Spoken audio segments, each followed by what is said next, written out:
For centuries, the Earth has whispered secrets, stories of civilizations lost to time, objects that defy explanation, and enigmas buried deep within the sands of history.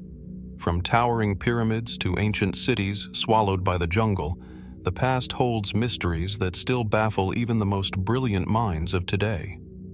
But what if the answers we seek aren't just hidden in dusty tombs or forgotten ruins? What if the mysteries are far stranger, far more perplexing than we've ever imagined? Across the globe, there are discoveries that have left experts scratching their heads, their assumptions shattered, and their theories upended. How could an ancient city, perfectly preserved beneath the earth, vanish without a trace? What could explain a stone structure so advanced it seems impossible for its time? And who, or what, were the people behind these incredible creations? As we delve deeper into these unsolved archaeological riddles, we'll uncover clues, confront the unknown, and invite you to question the very nature of history itself. So, sit back, relax, and prepare to embark on a journey that may change everything you thought you knew about the past. The tomb was a time capsule, untouched for centuries, sealed within the arid heart of Egypt. Hidden beneath layers of desert sands, it was a place where life had once thrived, where rituals were performed, and where death had been a transition to an uncertain afterlife. But when archaeologists in the 19th century first opened the tomb of a royal mummy, what they found inside was not just a body, but a mystery that would haunt researchers for decades. The mummy was of a man, likely a prince, and it had been preserved with striking precision. Wrapped in linen bandages, the body still retained a chillingly lifelike appearance, its facial features etched with serene dignity, as if frozen in time. Yet, there was something profoundly unsettling about this particular mummy, something that would lead to one of the most bizarre and intriguing archaeological discoveries in history. This was no ordinary burial.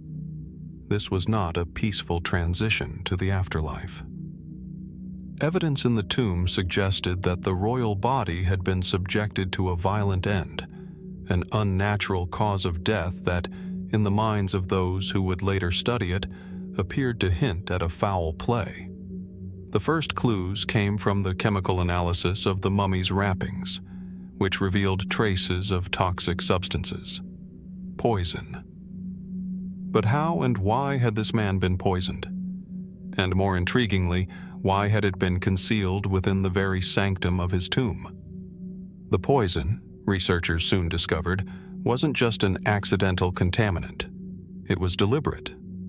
Careful examination revealed that the embalming materials used to preserve the body contained trace amounts of highly potent toxins, substances capable of inducing death even in minute doses. But if this was indeed the prince's cause of death, why did the ancient embalmers go to such lengths to mask the evidence of murder? Had the prince been assassinated, or was something darker at play? At first glance, the most logical explanation pointed to court intrigue. Assassination within the royal family was, after all, not unheard of in the annals of ancient Egyptian history. Political power struggles, betrayals, and deadly ambitions often led to poison being used as a tool of assassination. Yet, there was one strange detail that raised doubts about this theory. The mummy showed no signs of external injury, no evidence of a physical struggle. The cause of death appeared to have been purely internal, making the use of poison even more likely. But if it was poison, why did the embalming process seem so carefully orchestrated to hide it? As the mystery deepened, a more unsettling possibility began to take shape. What if the poisoning wasn't the act of an assassin, but the result of a more insidious, deliberate ritual? Could it have been a part of an ancient burial practice, one meant to send the prince into the afterlife in a very specific, controlled state? Historians have long speculated that certain ancient Egyptian burial practices, involved the use of substances to alter the body's natural processes. Some theorists suggest that the royals may have used poison as part of a ritual to ensure the deceased's soul was sent to the afterlife. The poison could have been a tool to guarantee the deceased entered the realm of the gods with a specific set of attributes, possibly even inducing a state of trance or a supernatural connection with the gods. But why would such a powerful figure need to go through such a drastic measure in death? Then, as with most great mysteries, there's the darker, more fringe theory. Some claim the mummy's poisoning was part of an occult ritual, one performed not by embalmers, but by secretive cults, who saw in the royal family the perfect candidates for their ceremonial rites. These theories lean heavily on the notion that the tomb may have been tampered with after the prince's death, that the poisoning wasn't part of the embalming process, but a plot that unfolded in secret, designed to either prevent the prince's body from being fully resurrected in the afterlife or to bind his spirit forever in the mortal world. Could the poisoning have been a curse, a final act of vengeance that left the prince to walk the earth for eternity, neither dead nor alive? As bizarre as it sounds, it's not outside the realm of possibility. Throughout Egyptian history, there were whispers of such dark rituals, performed by those who believed in the power of death rituals to control fate and the spirit world. Did the prince's mummy somehow represent a failed resurrection? A body so riddled with poison that it could not fully transition into the afterlife, forever trapped in a suspended state of decay? And yet, despite the careful examination of the tomb, its contents, and its secrets, no definitive explanation has ever been found. Researchers have continued to study the mummy, the toxins, and the methods of embalming, but the full picture remains elusive. The prince's tomb has yielded no clear answers, only more questions. What was the true cause of his death? Was he a victim of courtly betrayal, or did he fall prey to a more sinister spiritual ritual? And why was the evidence of the poisoning so meticulously concealed? Even the most modern scientific tools and techniques can only get us so far in solving this riddle. DNA tests, toxicological analysis, and the study of ancient burial rituals have all provided glimpses into the past, but the puzzle remains incomplete, a shadowy fragment of history that refuses to reveal its final truth.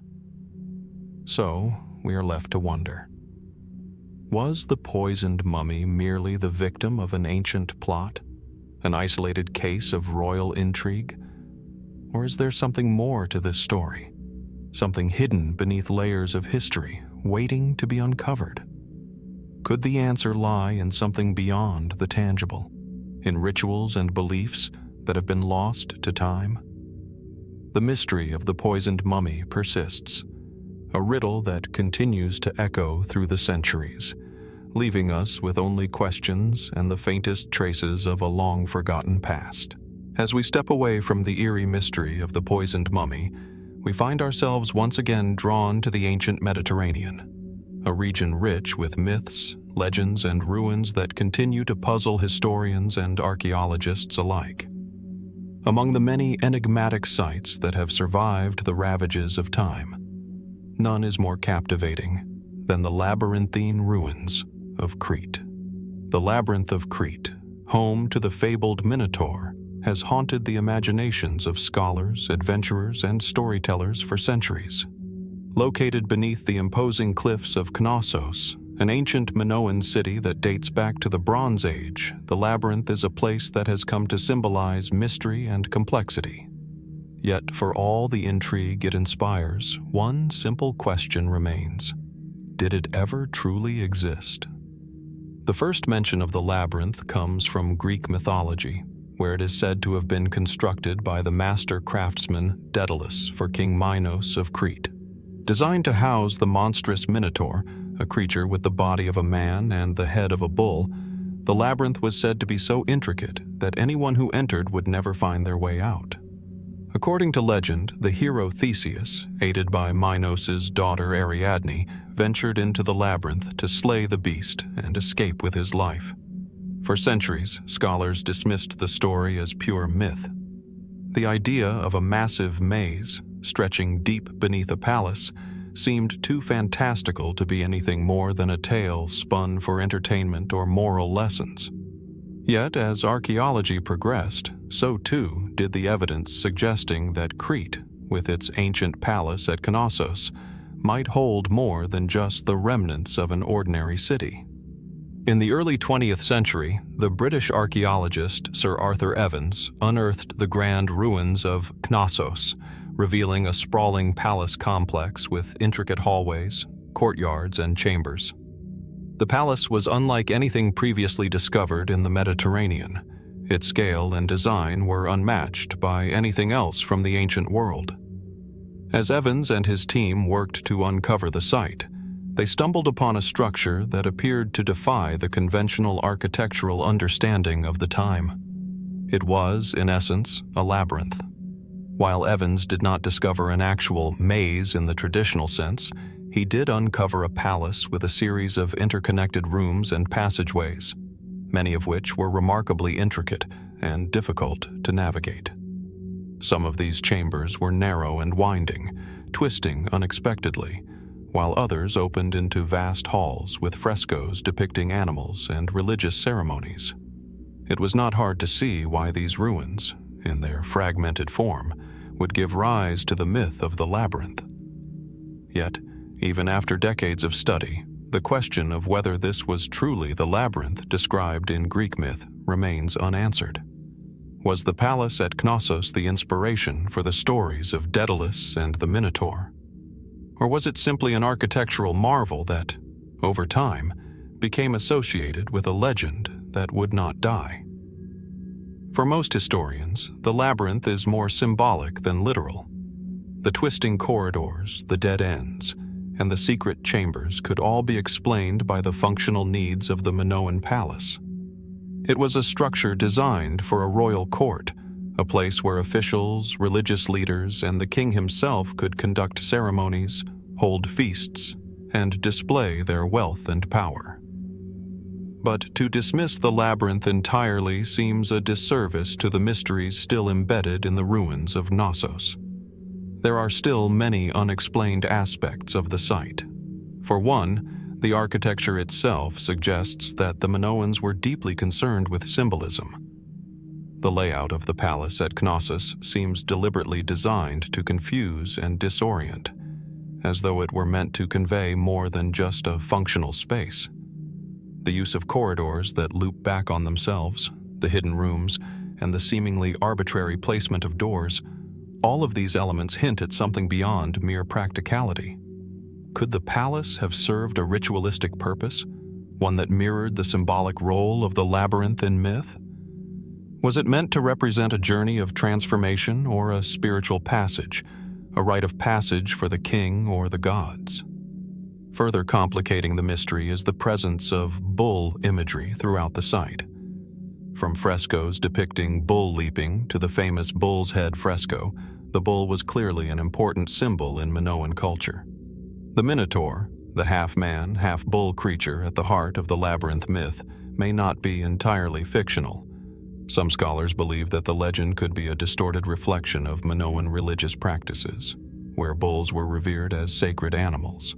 The myth could have evolved over time, intertwining elements of real cultural practices with fantastical elements. Yet there are also more speculative theories. Some claim that the labyrinth is not just an architectural or religious symbol, but a physical manifestation of an ancient tradition, a practice that involved the creation of sacred, secret spaces. These were not simply places for royalty or religious leaders to hold power, but realms in which the human soul could be tested, transformed, or even trapped. Could the labyrinth have been a site for rituals of death and rebirth, where initiates or kings underwent symbolic deaths in order to ascend to new divine roles? There is also the idea that the labyrinth was a form of ritual imprisonment, perhaps not for mythical creatures, but for prisoners of war, religious scapegoats, or political enemies. Some have speculated that the true labyrinth was a series of hidden passages beneath the palace, used for dark rites, punishments, or secret incarcerations.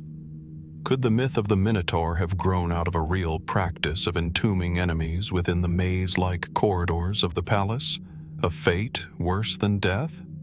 What is certain, however, is that the Labyrinth of Crete, whether mythological or architectural, continues to captivate the human imagination.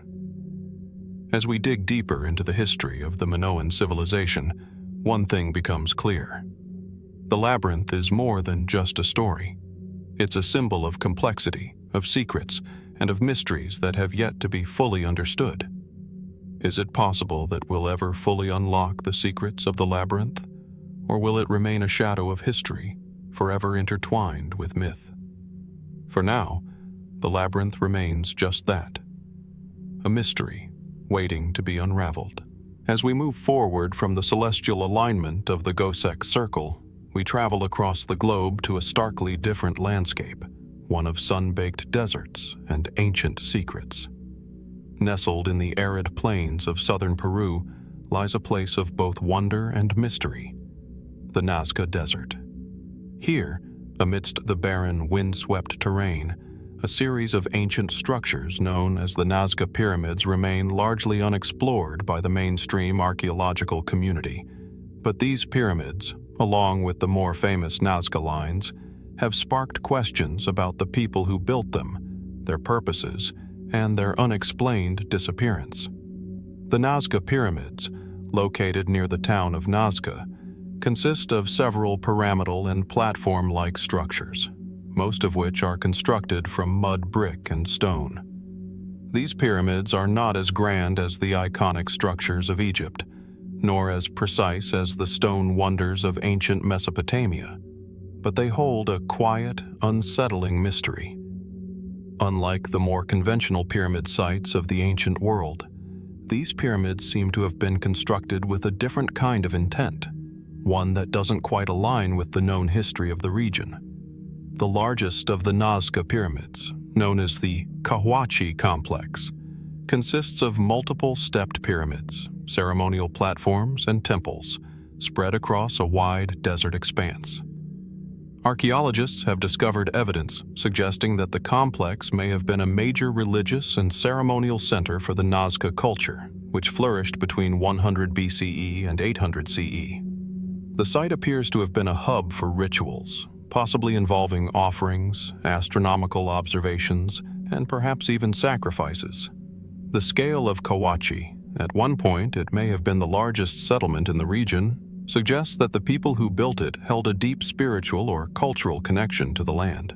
But as with so many ancient structures, the more we learn about the Nazca Pyramids, the more questions arise. How did the builders of Cahokia, with limited technology and tools, manage to create such massive structures in one of the harshest environments on Earth? The materials used in their construction are typical of the region: mud bricks, clay, and stone, yet their sheer scale and purpose seem to imply a knowledge far beyond what was previously understood about the Nazca civilization. The mystery deepens when we consider the other structures in the area, particularly the famous Nazca Lines. Stretching across more than 50 miles of desert, these enormous geoglyphs depict everything from simple geometric patterns to giant animals and human-like figures. The question that has captivated both scholars and enthusiasts is, what was the purpose of these gigantic designs, visible only from the air? And more importantly, why were they created in a region that seems so inhospitable and isolated? Some archaeologists believe that the Nazca Lines were used as a kind of celestial calendar, with the patterns aligning with key astronomical events, such as the solstices and the rising of certain stars. Others have suggested that the lines were ceremonial in nature, perhaps paths leading to the sacred pyramids of Cahokia, where rituals were performed in the presence of the gods. But here lies the fundamental question. Were the lines and pyramids interconnected in some way, serving a unified purpose? Or are they separate mysteries that happened to overlap? The link between the Nazca Pyramids and the geoglyphs remains a source of intense debate. Some suggest that the pyramids were constructed with astronomical purposes in mind, serving as observatories to track the movements of the stars and the planets. Could it be that the people of Nazca understood the heavens in a way that modern science has only recently begun to grasp? The idea that the Nazca culture may have had a sophisticated understanding of the cosmos is tantalizing, especially considering their lack of advanced tools or writing systems. But just as we begin to piece together the potential connection between the pyramids and the lines, another question arises. Who were the people who created these monumental structures? The Nazca culture, like many others in the ancient world, left behind few written records, and what we know of their daily lives comes primarily from the archaeological remains of their settlements, tombs, and ceremonial centers. What drove them to construct such immense and elaborate pyramids in the middle of a vast, empty desert? Were these pyramids constructed as purely functional structures, or were they meant to convey a deeper, more symbolic meaning, perhaps connected to the worship of the gods, the elements, or celestial bodies? Some theorists suggest that the Nazca people may have been influenced by an even older, now lost civilization, one with knowledge of astronomy and engineering that far exceeded what the Nazca were thought to possess. Could the pyramids have been built by a different group entirely? Perhaps one that came to the region long before the Nazca civilization rose to prominence? This idea raises a multitude of possibilities. Could the pyramids and lines have served as a repository for ancient knowledge, passed down through generations of builders? Or might the Nazca have inherited or adopted these sacred practices from an older culture that no longer exists? Adding to the intrigue is the fact that the site of Cahokia was largely abandoned by the time the Nazca civilization reached its peak, with many of the pyramids and platforms left unfinished or abandoned.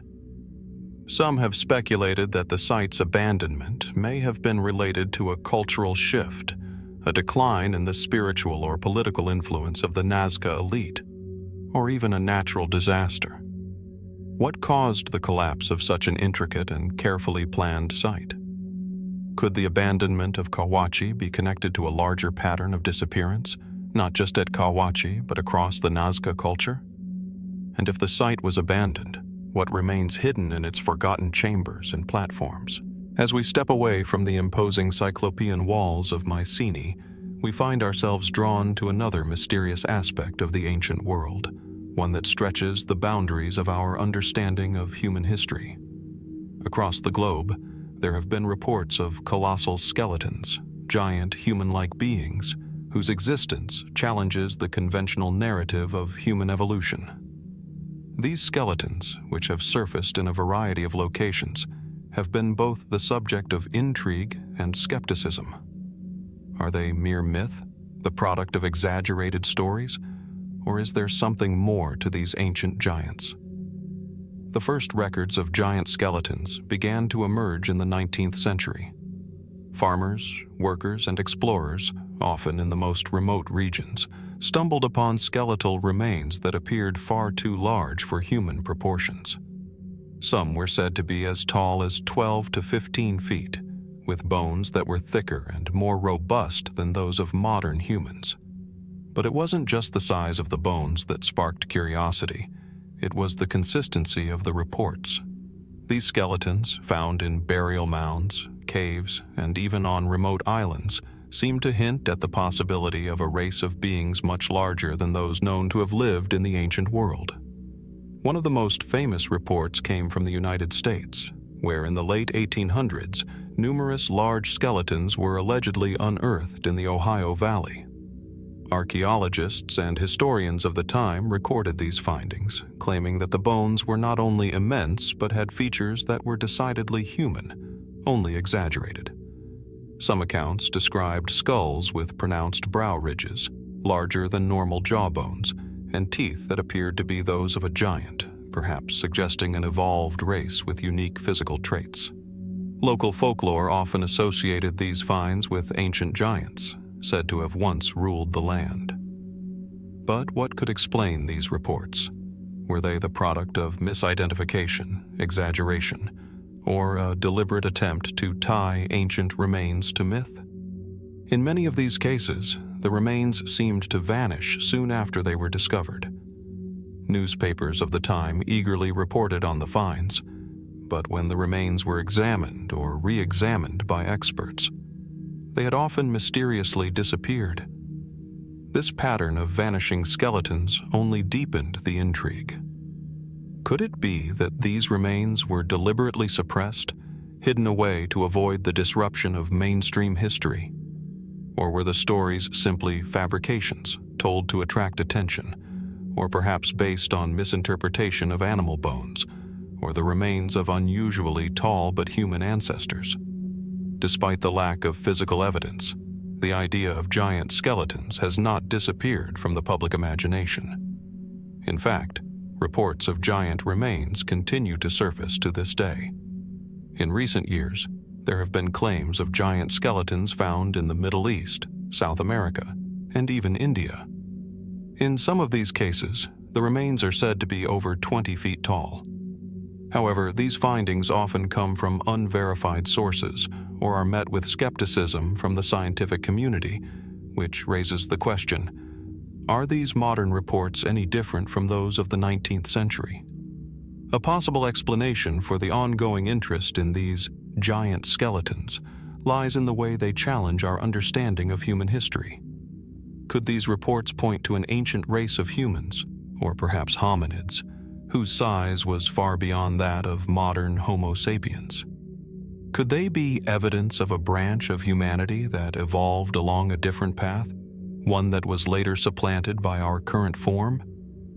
Some researchers have even suggested that such beings could have been part of a now extinct race of giants, perhaps related to early human ancestors like Homo erectus or even Neanderthals.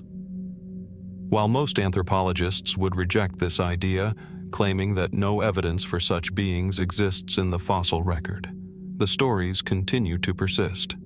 In recent years, some have even speculated that these giants may have been part of an ancient, advanced civilization that predated known human history.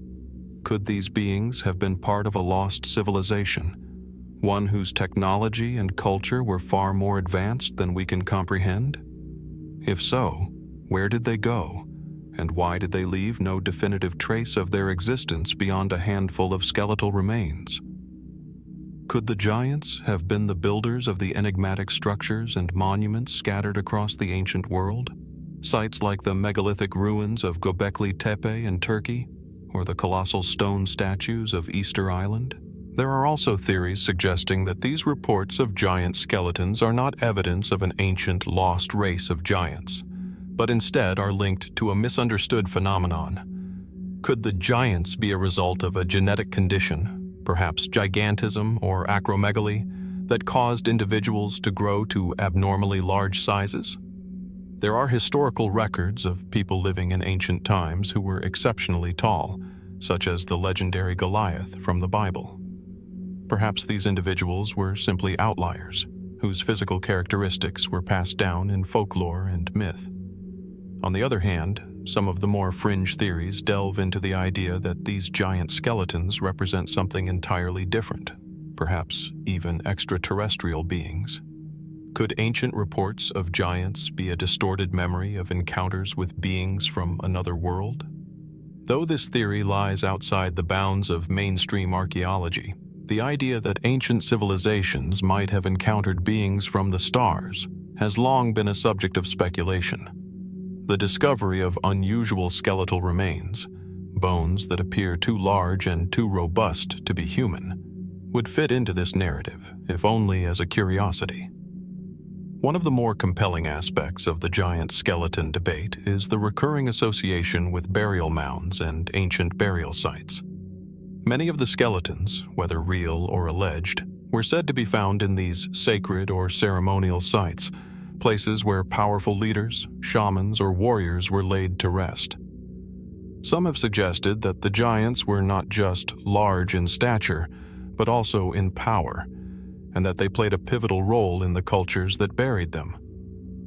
Could they have been rulers, deities, or even figures of myth who were elevated to a larger-than-life status long after their deaths?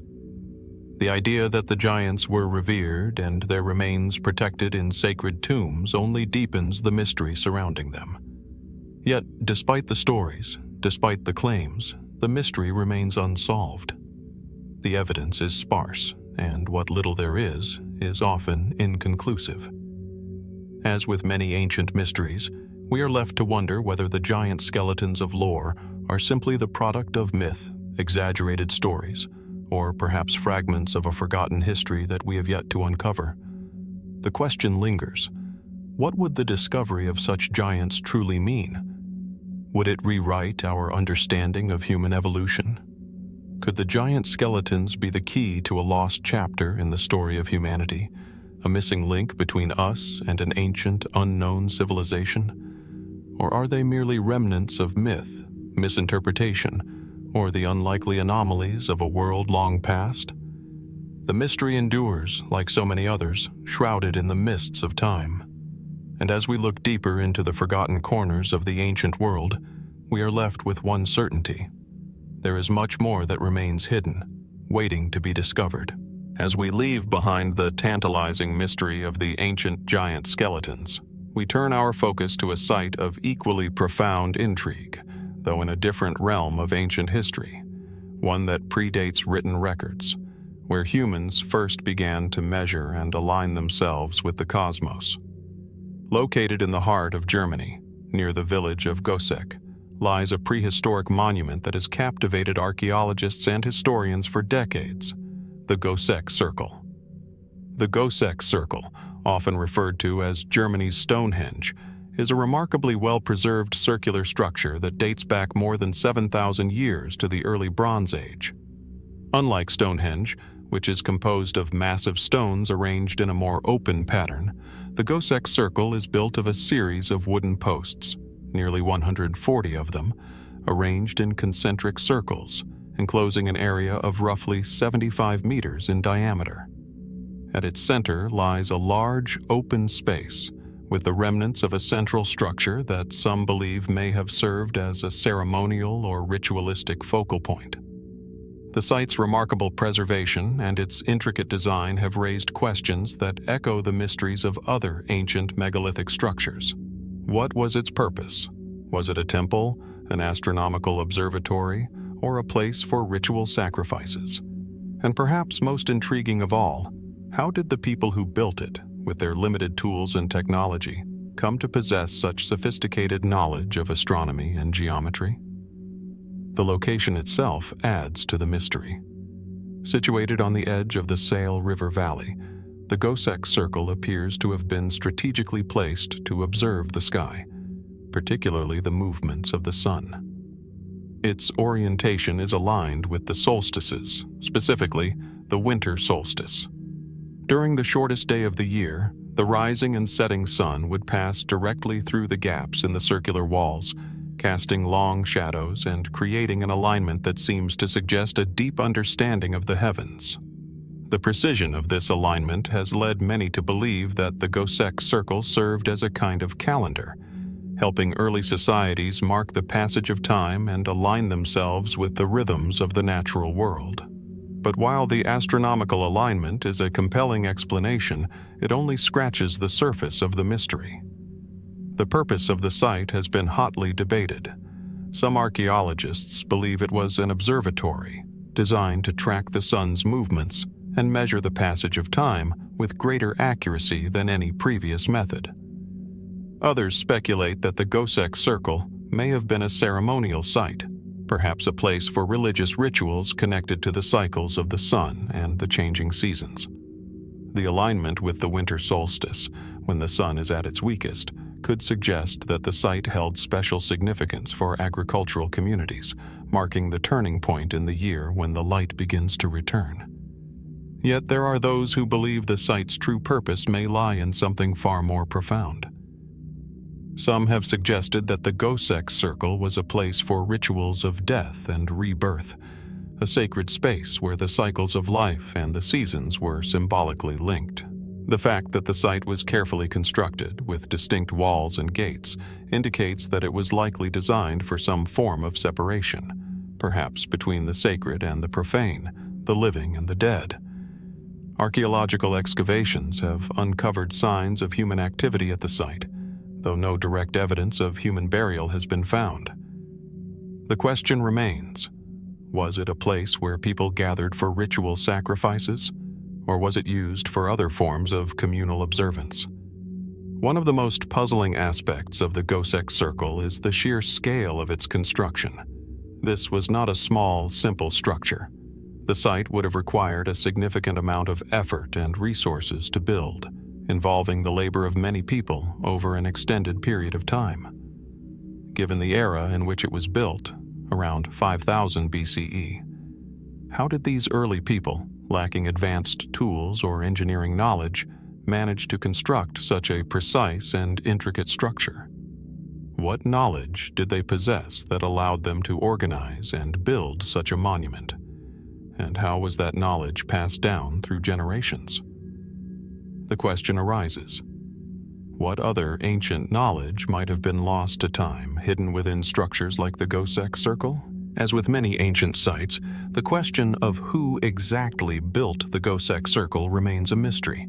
The people who constructed this remarkable structure belonged to a culture known as the linear pottery culture, named for the distinctive pottery styles they left behind. These were early European farmers who settled in the fertile river valleys, cultivating crops and domesticating animals. But who were they really? What drove them to create such an elaborate monument to the sun, and what role did it play in their everyday lives? Were they simply marking the passage of time, or did they possess a deeper understanding of cosmic forces, reflected in the way they structured their society? Some researchers have proposed that the builders of Goseck may have been in communication with other ancient cultures across Europe. The sophistication of the site's astronomical alignment suggests that the people who built it were not isolated or primitive, but rather part of a larger cultural network. Could the knowledge of astronomy and sacred geometry have been passed along from one group to another, shared through trade routes, or through exchanges between neighboring tribes? In this way, the Goseck Circle might represent a connection to a much wider world of ancient knowledge, one that stretches across the entire continent and reaches back to the dawn of civilization. There are even more speculative theories that suggest the Goseck Circle was part of an even older lost tradition, an ancient global network of astronomically aligned sites. Some claim that such circles and observatories were not unique to this one location, but part of a far-reaching, forgotten system of stone and wooden monuments that spanned continents, providing early humans with a shared means of understanding the universe. Could the Goseck Circle have been one of many such sites, linked by an ancient wisdom that has been all but erased from history? The possibility that Goseck was connected to a wider, possibly even global network of celestial observatories raises further questions. How far did the knowledge of the stars spread in prehistoric times? Was there a shared, sacred knowledge of the heavens that transcended the boundaries of early civilizations? And if so, why has this knowledge been lost over time? As we look upon the Goseck Circle, its wooden posts now long weathered and its once crisp lines faded, we are left with more questions than answers. The astronomical precision, the careful planning, and the enigmatic role it likely played in the lives of ancient peoples suggest that Goseck was far more than just a simple village monument. It was a statement, one that transcends time and culture, a reflection of early human curiosity about the cosmos and the forces that governed their world. And yet, despite all the evidence, the true purpose of the Goseck Circle remains shrouded in mystery. Was it a temple to the sun, an astronomical observatory, or a ceremonial space for rites of passage? Or was it something entirely different, perhaps a forgotten chapter in human history that may never be fully understood? As the sun rises and sets above the Goseck Circle, casting its shadow on the weathered posts, we are left to ponder. What other secrets, long buried and forgotten, might still be hidden within this ancient structure?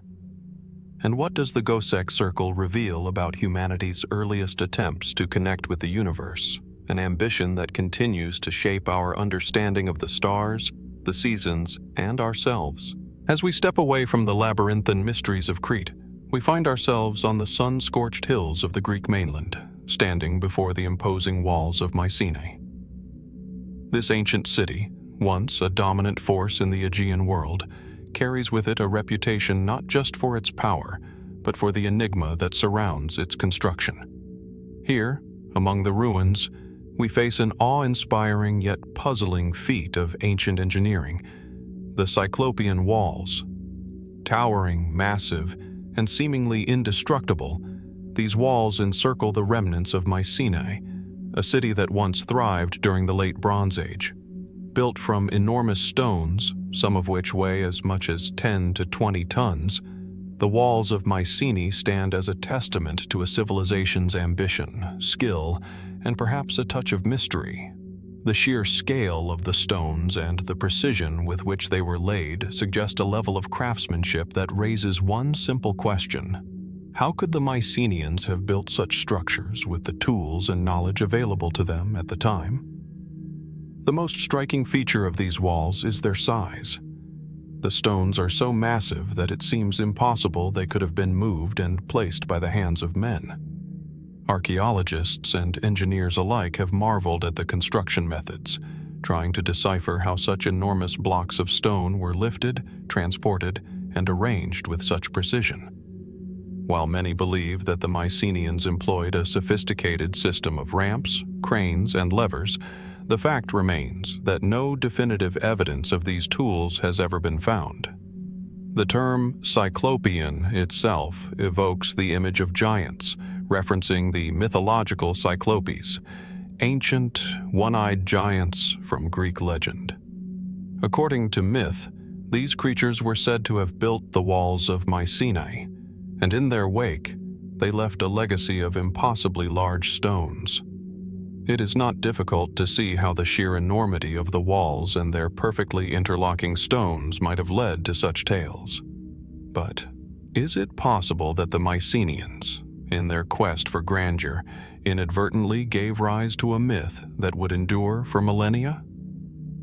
The history of the site itself is equally intriguing.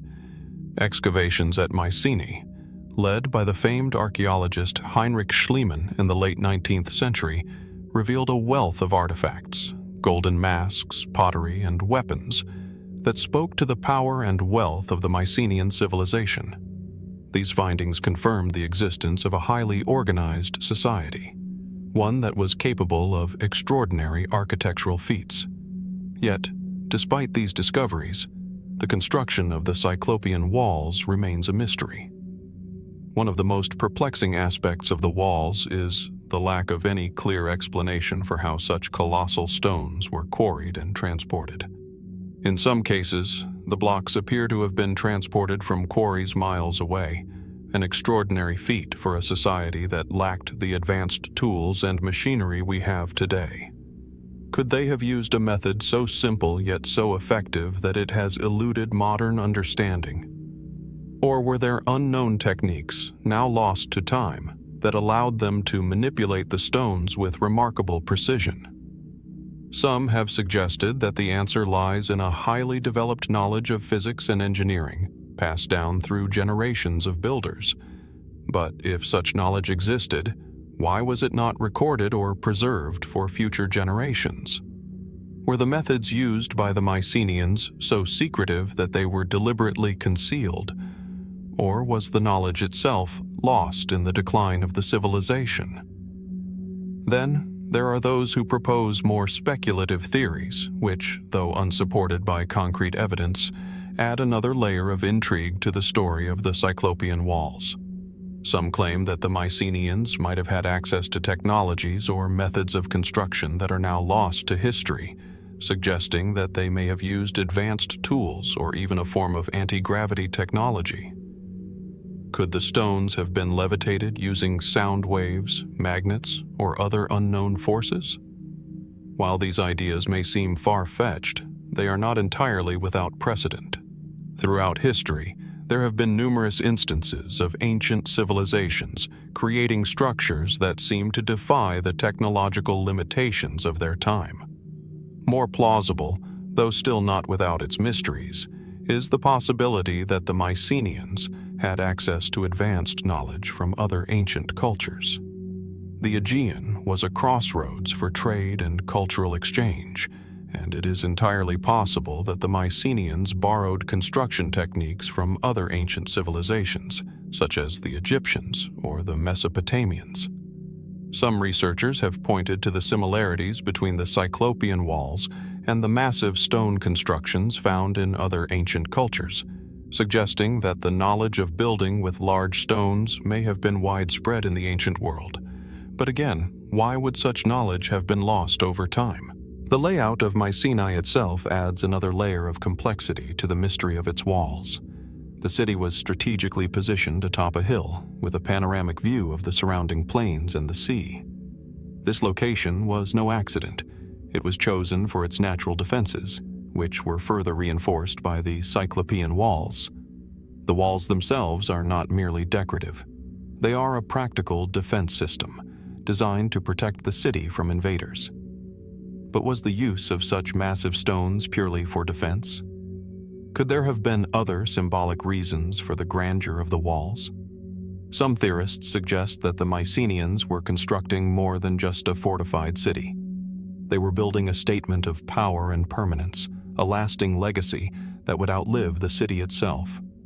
In this sense, the Cyclopean walls may have been a reflection of the Mycenaean rulers' desire to project their strength to both their enemies and their descendants. The sheer scale of the walls, the time and effort invested in their construction, might have been as much about cultural identity and political dominance as it was about military strategy. Even today, as modern technology allows us to study the walls with greater precision, new questions arise. How did the Mycenaeans decide which stones to use? Were there specific patterns or alignments meant to serve a greater purpose, perhaps tied to astronomy, geometry, or religious significance? The stones themselves are like silent sentinels, guarding secrets that have yet to be revealed. Despite the numerous theories and ongoing investigations, the truth remains elusive. The Cyclopean walls of Mycenae continue to stand as one of the most awe-inspiring and perplexing mysteries of the ancient world. As we look upon these massive stones, perfectly interlocked and defying the passage of time, we are left to wonder, what knowledge, what secrets, did the Mycenaeans possess that have been lost to history? Could there be answers hidden in the stones themselves, waiting to be uncovered? Or are the walls of Mycenae a reminder that some mysteries may be beyond our understanding, forever shrouded in the mists of time? As we leave behind the enigma of the Nazca Pyramids, we turn our gaze once more to the ancient world, where monuments of grandeur and mystery still stand, inviting the curious and the brave to unravel their secrets. One such monument, the Temple of Luxor in Egypt, rises majestically along the banks of the Nile. With its towering columns, immense courtyards, and grand statues of gods and kings, Luxor is more than just a temple. It is a symbol of an ancient civilization, a place where the divine and the mortal once intertwined. Yet, beneath its surface, Luxor holds a mystery that has baffled scholars and archaeologists for centuries, the secret of its true purpose. The Temple of Luxor, originally known as the Ipet Re Site, or the Southern Sanctuary, was built primarily during the reigns of Pharaoh Amenhotep III and Ramses II, though it was expanded and embellished by subsequent rulers. Its columns, adorned with intricate hieroglyphs, and its vast open courts, echo the grandeur of Egypt's new kingdom. It is located on the east bank of the Nile, directly across from the Valley of the Kings, where the tombs of Egypt's greatest pharaohs lie hidden in the cliffs. This proximity is not mere coincidence. The Temple of Luxor was intimately connected with the funerary rituals of the pharaohs and their journey into the afterlife. At first glance, the temple seems like a typical Egyptian structure, imposing, built for worship, and designed to honor the gods, particularly Amun, the king of the gods in Egyptian theology. However, when one delves deeper into the history and purpose of Luxor, a more complex story begins to emerge, one that is shrouded in mystery and continues to elude a full understanding. Luxor's most striking feature is its grand avenue of sphinxes, a path lined with statues that once connected it to the Karnak Temple, several kilometers away. This avenue, which is now partially excavated, was the site of the annual Opet Festival, a ritual that celebrated the union of the pharaoh with the gods. The festival involved a procession of the statues of Amun, Mut, and Khonsu from Karnak to Luxor, symbolizing the pharaoh's renewal and the restoration of divine order. It was a celebration of divine power, but also of the power of the pharaoh to maintain balance and harmony in the universe. Yet, despite the clear religious and political purposes of the temple, the true nature of its function remains unclear. Scholars have long debated whether Luxor was primarily a temple for ritual worship, or whether it had another hidden role. Some theorize that the temple was more than just a site for public ceremonies. It was a gateway to the divine. This idea is supported by the way the temple was oriented, with its axis pointing directly to the Nile and the Valley of the Kings. The river, considered the lifeblood of Egypt, was thought to be the path of the sun god, Ra, as he journeyed through the underworld. Could the temple have served as a conduit between the living and the dead, a sacred space where the king could commune with the gods and the spirits of his ancestors? The layout of the temple, particularly its sanctuaries, adds weight to this theory. The innermost areas of the temple were reserved for the highest priests and the pharaoh, and access to these areas was tightly restricted. Only a select few were allowed to enter the inner sanctum, where it is believed that the most sacred rituals were performed. Some researchers have speculated that there might have been hidden chambers beneath the temple, possibly serving as secretive burial sites or chambers where ancient texts were stored, documents that could hold the key to the true understanding of the temple's purpose. If these chambers exist, they have yet to be discovered. However, it's not just the layout of the temple that raises questions. It's also the mysterious symbolism present in its carvings and reliefs. Along the walls of Luxor, one finds depictions of the pharaohs participating in rituals, making offerings to the gods, and engaging in battles. But there are also scenes that seem to have little connection to the conventional Egyptian religious practices. Among the carvings, there are images that some believe depict esoteric or secretive rituals that have not been fully understood or explained by mainstream Egyptology. One such image shows a figure holding a mysterious object that some believe could be an ancient form of a light bulb or energy source. While mainstream archaeologists dismiss such interpretations, claiming they are simply representations of symbolic objects or ceremonial tools, there are those who suggest that the Egyptians might have had access to knowledge that has been lost to history. Was Luxor a place where such knowledge was kept, hidden in plain sight, through the language of symbols? The idea that the temple could have been a repository for advanced or forgotten knowledge is a tantalizing one, particularly when considering the precision with which the Egyptians constructed their monuments and aligned them with astronomical events.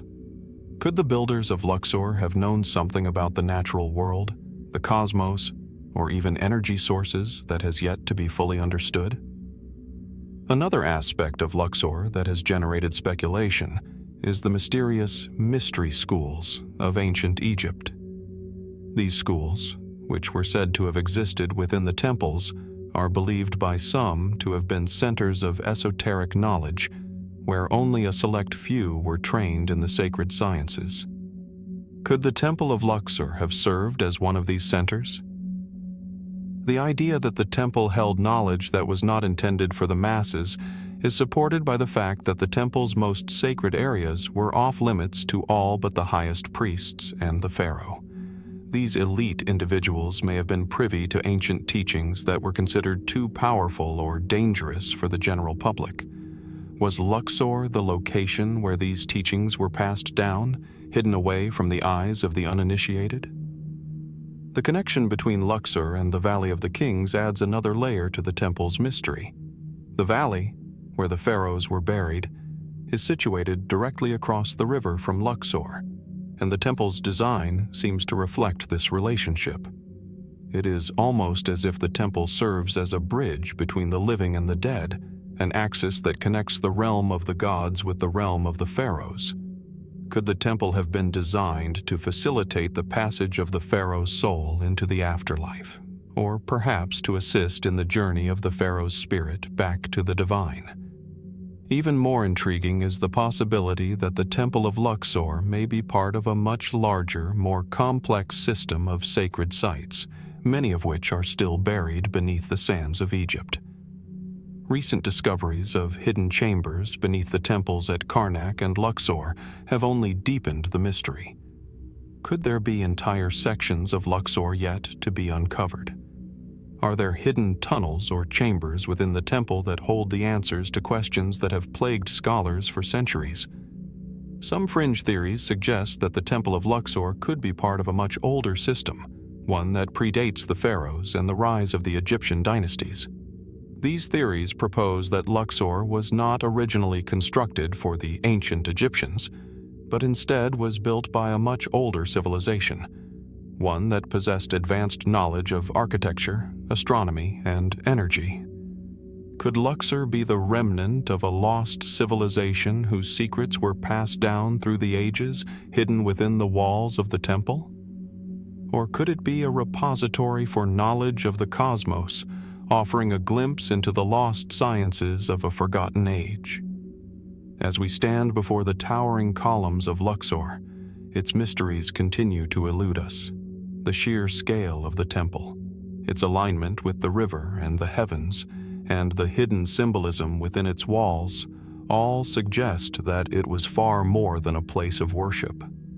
Was it a center of divine power, a bridge between worlds, or perhaps something more? A repository of knowledge that could unlock secrets of the ancient world.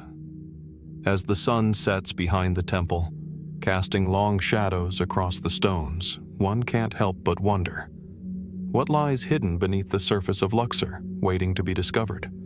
And what secrets about our past remain buried in the sands of time, locked within this ancient and sacred site? As we depart from the mystique of the Temple of Luxor, we journey westward, away from the sacred banks of the Nile and into the heart of the ancient world's most storied empires. Our next stop brings us to the bustling streets of Rome, where an enigmatic monument stands in stark contrast to the city's grand imperial architecture, the Pyramid of Cestius. Nestled in the shadow of the Aurelian walls and a short distance from the bustling Porta San Paolo, the Pyramid of Cestius rises against the backdrop of modern Rome, a relic from an era long past. Unlike the Egyptian pyramids that dominate the sands of the Nile, this pyramid is crafted from travertine and brick, its white exterior glowing under the Italian sun. Standing at 36 meters, 118 feet tall, and measuring 30 meters, 98 feet, at its base, the structure is both an anomaly and a testament to the reach of Roman influence during the 1st century BCE. It is a pyramid in the heart of the ancient Roman Empire, yet this particular pyramid does not belong to Egypt, nor does it follow the grand and ancient purpose of burial for pharaohs. The pyramid, which stands as a tomb for Gaius Cestius, a wealthy Roman magistrate and member of the Epilones priesthood, is part of a larger group of burial structures within Rome, yet it is by far the most striking and mysterious. What makes the Pyramid of Cestius stand out is not only its foreign design, but the intrigue surrounding the reasons behind its construction. Why would a Roman elite, in the height of Rome's imperial grandeur, choose to adopt such a distinct architectural style, one associated with Egypt? Was it a symbol of power, an expression of personal wealth, or a tribute to something more profound, more esoteric in nature? The most common explanation points to a desire by the Roman elite to align themselves with the grandeur of Egypt, a civilization that had long held sway over the Mediterranean world. The pyramid, as a form of burial structure, was indeed a rare sight in Rome. Built between 18 and 12 BCE, during the reign of Augustus, the pyramid's construction coincides with a period of increased fascination with Egypt, particularly after the Roman annexation of the Egyptian kingdom following the defeat of Cleopatra and Mark Antony. Augustus, the first Roman emperor, saw Egypt not only as a significant political and military conquest, but as a symbol of Roman dominance and prestige. With the rise of Augustus came an almost obsessive incorporation of Egyptian art, iconography, and religious symbolism into Roman culture. From Cleopatra's famous obelisk in the Roman Forum to the widespread use of Egyptian motifs, the Pyramid of Cestius may have been a personal reflection of these trends, a Roman burial monument infused with the ancient Egyptian imagery of power and eternal life. Yet, while this explanation holds some weight, it doesn't entirely satisfy the deeper mystery surrounding the pyramid. For one, the pyramid's form and placement in Rome raises more questions than answers. It is known that Gaius Cestius was a man of wealth, but the size and scale of the pyramid suggest a level of personal devotion to the afterlife that is rarely seen in Roman tombs. Unlike the traditional Roman tombs, which were typically smaller and more functional, the pyramid stands as an imposing, almost otherworldly structure. Its deliberate choice of location near the city's ancient walls, a site that had both practical and symbolic significance, suggests that the pyramid was not merely a burial site, but a statement, a message for future generations. But what was that message, and why did Gaius Cestius, a member of the priestly elite, choose to communicate it in the form of a pyramid? The use of the Egyptian pyramid form raises another interesting question. Was the pyramid's design meant to reflect a deeper, perhaps hidden meaning? The Romans were not known for adopting foreign architectural styles without purpose, and the pyramid's specific geometry and alignment suggest that there may have been more to its design than simple aesthetic mimicry. Some researchers have posited that the pyramid's location and design could be connected to Roman ideas of immortality and the afterlife, themes which were deeply embedded in Roman religion, especially among the elite. Egypt, with its long history of esoteric knowledge, was known for its teachings on the afterlife, and the pyramid form itself was associated with the journey of the soul to the divine realm. Could Cestius, a member of Rome's priesthood, have chosen to build his tomb as a personal symbol of his belief in Egypt's mysterious teachings on life after death? This theory becomes even more compelling when we consider that the tomb's construction took place in a time of profound transition for the Roman Empire. Augustus, as emperor, was consolidating his power and shaping Rome into a centralized imperial state.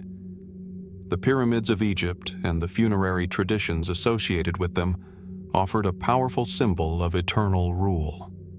Perhaps Gaius Cestius was attempting to align his own legacy with that of the divine rulers of Egypt, choosing a monumental and lasting form to ensure his own immortality. Could it be that the pyramid was more than just a burial marker? It was an assertion of his own political and spiritual identity? Some scholars, however, argue that there is a more mystical and esoteric aspect to the pyramid's existence. Ancient Egypt was famous for its mysterious knowledge, much of which revolved around the cosmos and the afterlife.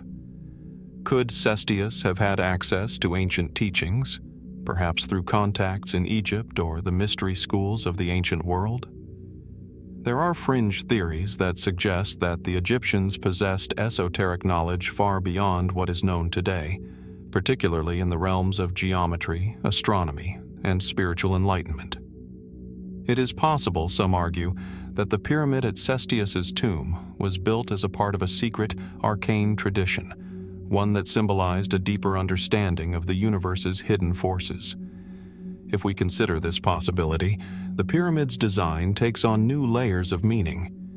It may not have been just an expression of Roman power, but a symbolic reflection of the esoteric traditions that were secretly embraced by certain members of the Roman elite. The pyramid could have served as a gateway to a hidden knowledge, one that was understood by only a select few. And Cestius, through his monumental tomb, may have sought to ensure that this knowledge would endure long after his death. Adding to the enigma of the pyramid is the fact that, unlike other tombs in Rome, the Pyramid of Cestius has remained relatively untouched by time. Despite its age and exposure to the elements, it has survived remarkably well, largely because it was incorporated into the city's Aurelian walls in the 3rd century CE. This fortuitous placement has helped protect the pyramid from both natural erosion and human interference, allowing it to remain one of the most enigmatic and well-preserved monuments of its kind. Yet even as it stands proudly amidst the streets of Rome, the Pyramid of Cestius remains an enigma. Its connection to ancient Egyptian rituals, its grandiose design for a man who was not a ruler but a priestly official, and its alignment with the broader cultural currents of the Roman Empire all point to a deeper, more complex story. Was it simply a symbol of Roman admiration for Egypt's grandeur? Or was it part of a more profound spiritual and political statement? Was Cestius, through his pyramid, making a claim to eternal life and divine knowledge that transcended the conventional Roman understanding of death? As we stand before the Pyramid of Cestius, its ancient stone surfaces weathered by time but still resolutely enduring, we cannot help but wonder, what secrets does this pyramid hold? Is it simply a tomb, or is it a monument to something greater? An ancient mystery buried beneath the layers of history waiting to be uncovered. And as the sunlight casts its long shadow across the pyramid's base, we are left with one question. What knowledge, forgotten by time, might still be hidden within the pyramid's stones, waiting for the right moment to be discovered? As we leave the Egyptian world of pharaohs, gods, and eternal monuments behind, we cross over into the heart of the ancient Roman Empire, a place where power and grandeur manifest not only in the sprawling forums and arenas, but in the quiet, unexpected corners of the city. In the midst of Rome's architectural marvels stands a mysterious monument, starkly different from the Roman temples, columns, and arches that define the skyline. It is an anomaly, a singular pyramid standing in the heart of the city, far removed from the lands of Egypt. This is the Pyramid of Cestius, an enigmatic structure whose existence has intrigued and perplexed historians, archaeologists, and even those fascinated by the ancient world. The Pyramid of Cestius is an imposing 36-meter-high monument made of travertine stone and brick, with a base of approximately 30 meters on each side. Its sharp, angular design is unmistakably Egyptian in style, and its location, tucked between the Aurelian walls and the Porta San Paolo, creates a striking contrast against the bustling streets of modern Rome. It stands as a singular remnant from a distant time, one that feels strangely out of place amid the classical ruins and Baroque churches of Rome's landscape. This peculiar structure, erected around 18 BCE during the reign of Emperor Augustus, was commissioned by Gaius Cestius, a Roman magistrate and priest of the Apollones, and it is his tomb. At first glance, the pyramid may seem like just another Roman burial monument, albeit a rather grand one. However, the very choice of a pyramid-shaped tomb in the heart of Rome raises profound questions. In ancient Rome, pyramids were hardly a familiar symbol. They were monuments reserved for Egypt, a foreign and mystically rich land that had captivated Roman imagination for centuries. So why would a Roman elite figure like Cestius choose such an alien monumental form for his final resting place? Was this simply a personal stylistic preference, or was there something deeper, something more enigmatic at play. Roman tombs were typically grand in their own right, but they rarely mirrored the structures of foreign lands. The choice of a pyramid, a shape so distinctly associated with Egypt, cannot be easily dismissed as a mere architectural whim. It suggests an intentionality, a deliberate attempt to connect Cestius's legacy with something far beyond the confines of Rome. While it is well documented that the Romans had a fascination with Egypt, especially after Augustus's conquest of the Ptolemaic kingdom and the death of Cleopatra, the reasons behind such a burial remain speculative. It is widely accepted that the pyramid was constructed during a time when Egypt, under the control of Rome, had begun to hold significant cultural and political weight. Augustus, who sought to solidify his power and legitimacy after the defeat of Mark Antony and Cleopatra, frequently associated himself with Egypt's ancient glory. The incorporation of Egyptian motifs into Roman art and architecture during his reign was a common practice. From Cleopatra's obelisks that adorned the Roman Forum to the Egyptian-inspired architectural features of Augustus's own buildings, Egypt had become a symbol of power, eternal rule, and divine favor. Could the Pyramid of Cestius have been an expression of that very idea? A Roman elite seeking to align himself with the grandiosity of Egypt, a kingdom whose rulers were believed to be descendants of the gods? There's more to the mystery, however, than just a symbolic connection. The precise design of the Pyramid of Cestius, its dimensions, placement, and alignment, suggests that it may have been intended to serve a function far beyond the typical Roman tomb. The pyramid is not just a burial monument, it is an architectural statement, carefully planned and executed. The pyramid's sharp, symmetrical lines, the precision of its structure, and its deliberate positioning near the Aurelian walls of Rome point to a level of consideration that suggests it was meant to convey something greater than personal wealth or status. The location itself, the fact that it was integrated into the city's defensive walls, suggests a fusion of both the sacred and the practical. This structure, in some ways, bridges the living and the dead, the mortal world and the divine. There are suggestions that the pyramid was intentionally aligned with certain celestial events. Some believe that the pyramid was designed to reflect the stars or other heavenly bodies, similar to how the Egyptians constructed their pyramids in alignment with the stars of Orion or the solstices. Did the Romans, in their complex understanding of the heavens, incorporate such astrological precision into the design of the Pyramid of Cestius? Could it have been a deliberate attempt to tie the tomb of Cestius to cosmic cycles, creating a connection between the divine order of the universe and the earthly order of Rome? Yet, even with these plausible explanations, there are still more questions that arise, particularly regarding the symbolism of the pyramid itself. In ancient Egypt, pyramids were more than just tombs. They were places of transformation. They were believed to facilitate the journey of the soul into the afterlife, serving as a conduit to the divine realm. The pyramid was a symbol of rebirth and resurrection, where the pharaohs were not simply buried but were transformed into eternal beings, joining the gods in their celestial domain. Could the Pyramid of Cestius have served a similar, though perhaps less grandiose, purpose? Was it a means by which Cestius hoped to align his soul with the divine, ensuring his eternal legacy? And if so, did Cestius subscribe to an esoteric belief that connected his soul's journey to a much broader cosmic and spiritual framework? One that could have been influenced by Egyptian mystery schools, which were renowned for their secretive teachings on the afterlife and the cosmos. Beyond the pyramid's design and location, there is the matter of its unusual preservation. The fact that the Pyramid of Cestius remains remarkably well preserved, despite centuries of wear and tear, adds another layer of intrigue to its mystery.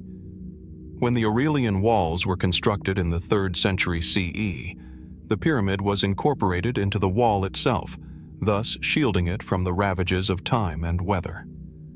Unlike many other ancient monuments that have been lost to decay or destruction, the Pyramid of Cestius, has withstood the centuries, standing tall against the pressures of the modern world. The fortuitous protection afforded by its position within the city walls has allowed the pyramid to retain much of its original appearance, offering us a rare and complete view of this mysterious structure. This preservation invites speculation about the pyramid's true significance. Could it be that the pyramid was intentionally preserved, not just as a monument, but as a symbol of enduring spiritual power? Did its builders, or later generations, view it as something more than just a tomb, a sacred place that must remain intact to fulfill its purpose? The enduring nature of the pyramid, untouched by the ravages of time, seems to suggest that it holds a greater meaning than just a physical structure.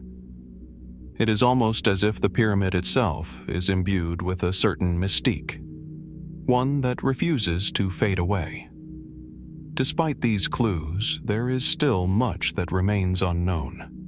No definitive answer exists as to why the pyramid was constructed in such an unusual manner, nor is there a clear explanation of how it relates to the broader spiritual and political landscape of ancient Rome.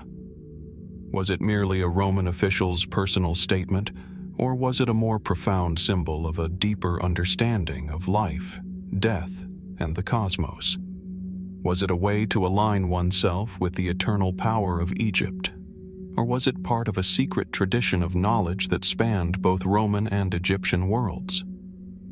As we stand before the Pyramid of Cestius today, surrounded by the rush of modern life, the ancient monument seems to echo a hidden story, one that has yet to be fully revealed. What secrets does it hold within its carefully constructed stones? And what does it tell us about the aspirations, beliefs, and mysteries of those who sought to leave behind a legacy that transcended time? Could the Pyramid of Cestius be a key to unlocking a deeper understanding of the ancient world, one that connects Rome with Egypt, the living with the divine, and the secrets of the afterlife with the mysteries of the cosmos?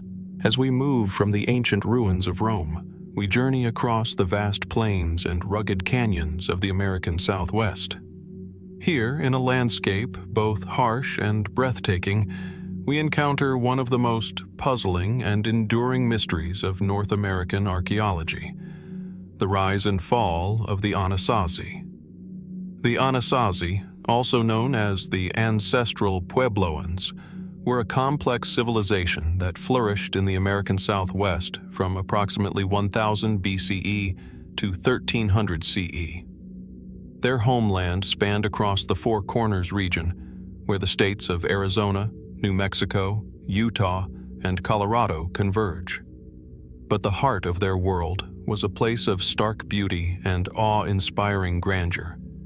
The cliff dwellings and sprawling adobe pueblos that still dot the desert landscape today, serving as both a window into a lost civilization and a symbol of the many mysteries that remain unsolved. One of the most iconic examples of Anasazi architecture is found in the cliff dwellings of Mesa Verde National Park in Colorado.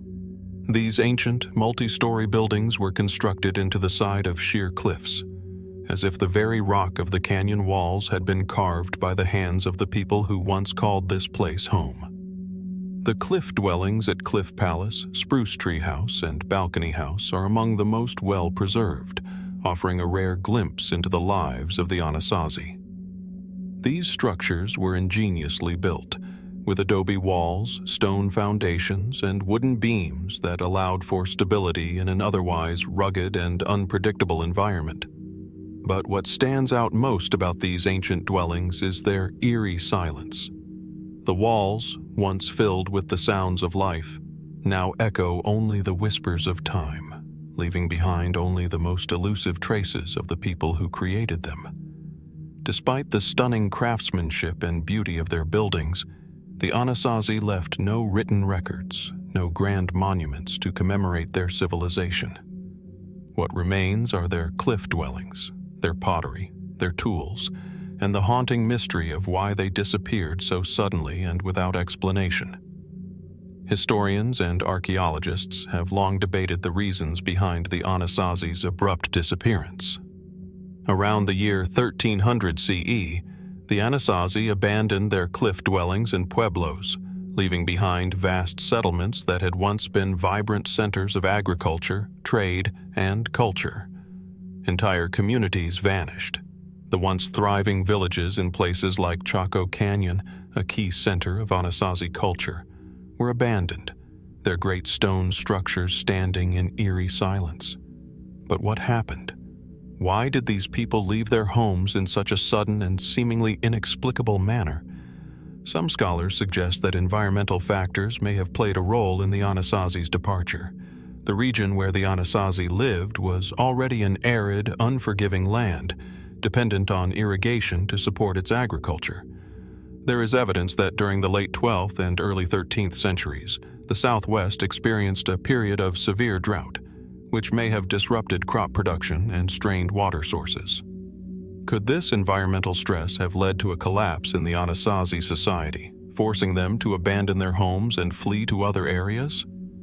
Yet, while drought is often cited as a major contributing factor, the question remains: why did they leave so abruptly?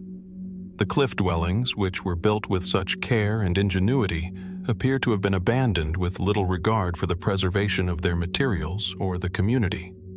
Tools, pottery, and personal items were left behind in many of the dwellings, as if the inhabitants had left in a hurry, without warning. Some even suggest that the Anasazi may have abandoned their cliff dwellings in response to internal social unrest, or perhaps a conflict with neighboring groups. Evidence of such conflict, including signs of violence and depopulation in certain areas, has been found, but it remains speculative at best. Was there a societal breakdown, a shift in political or religious leadership, or even a crisis of identity? Another intriguing possibility is that the Anasazi did not simply vanish, but instead migrated to new locations, adapting to new environments and new ways of life. After their disappearance from the Four Corners region, some Anasazi groups are believed to have moved to the Rio Grande Valley and other areas further south. These people, who are considered to be the descendants of the Anasazi, would eventually become part of the Pueblo culture, which thrives in the region today. This theory posits that rather than disappearing entirely, the Anasazi transformed, their culture evolving in ways that would lead to the creation of new communities and new ways of living. However, the question still lingers. Why did the Anasazi leave their homes at all? The abruptness of their departure suggests something more than a gradual migration or adaptation to changing conditions. Some researchers have pointed to a possible spiritual or religious crisis as a factor in the Anasazi's abandonment of their ancestral lands. Could the Anasazi, known for their complex religious practices and deep connection to the land, have experienced a loss of faith or a shift in spiritual beliefs? Could this have led them to leave the places they had inhabited for centuries, as though in search of something greater, something beyond their understanding? It is also worth considering the possibility of a more extraordinary explanation for the Anasazi's disappearance. In recent years, a variety of fringe theories have emerged, some suggesting that the Anasazi may have encountered forces beyond their control, either through the influence of outside groups or through more mystical means.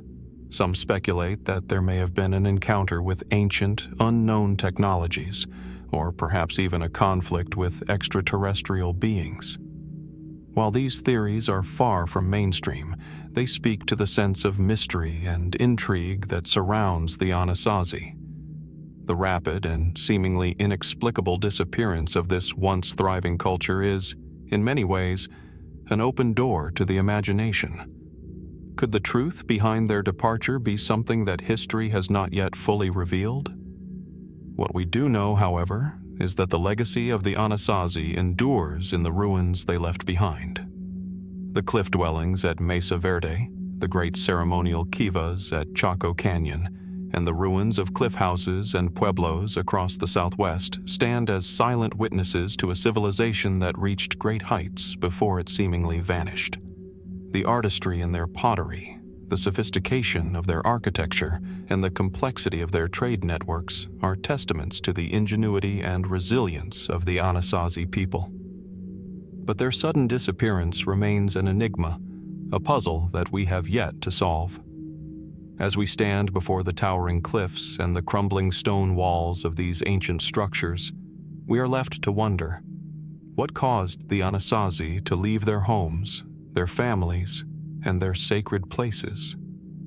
Was it the harshness of the environment, a societal collapse, or something deeper, a spiritual crisis, or a lost connection to the land they once called home? And perhaps most importantly, what secrets, hidden in the cliffs and buried beneath the earth, remain waiting to be uncovered?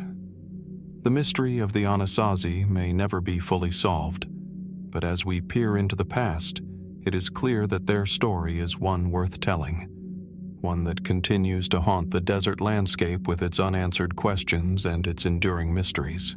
As we leave behind the arid deserts of the American Southwest, where the mysteries of the Anasazi still stir our imaginations, we turn our focus to another enigma, one that lies on the sun-baked plains of southern Egypt, near the border with Sudan. Here, in the remote desert, a remarkable sight exists, often overshadowed by the grandeur of Egypt's more famous monuments. Yet the mystery of Nabta Playa and its stone circle may hold the key to a much deeper understanding of the ancient world, one that challenges the very way we think about the origins of civilization. Nabta Playa, a sprawling prehistoric complex, lies quietly in the heart of the Nubian desert. Discovered in the 1970s, this site consists of a series of large, megalithic stones arranged in a circular formation, as well as numerous smaller stone alignments and other structures scattered across the desert floor. These stones, some weighing several tons, are thought to date back to around 5,000 years ago, making them older than Stonehenge and the Great Pyramids of Giza. The scale of the site, its alignment with celestial bodies, and the sheer effort required to transport and arrange these stones leave us with a singular question. What was the purpose of Nabta Playa? The site is located near the base of the Gilf Kebir Plateau, an area of stunning beauty and harsh, unforgiving terrain.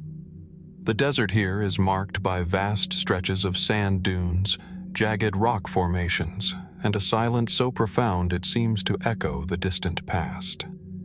Yet amid this desolation, the stones of Nabta Playa stand as an enduring testament to human ingenuity, or perhaps something even more mysterious. The most notable feature of Nabta Playa is the stone circle itself. Arranged in a rough crescent shape, the large sandstone monoliths are positioned with startling precision.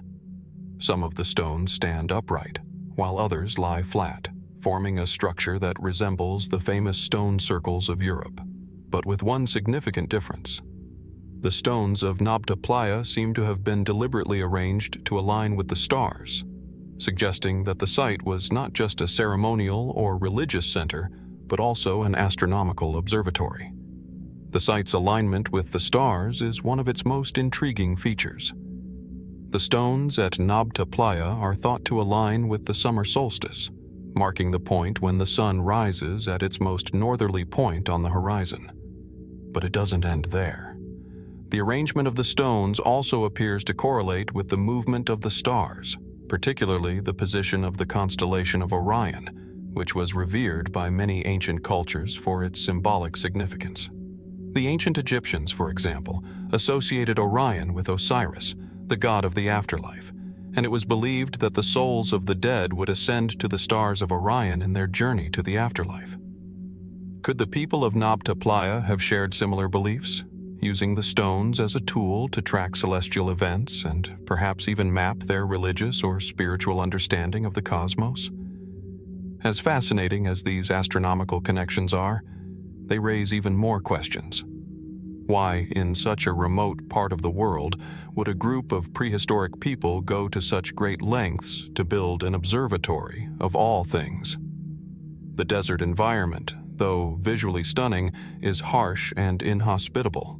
Why invest so much effort in the construction of a monumental site in such a desolate location?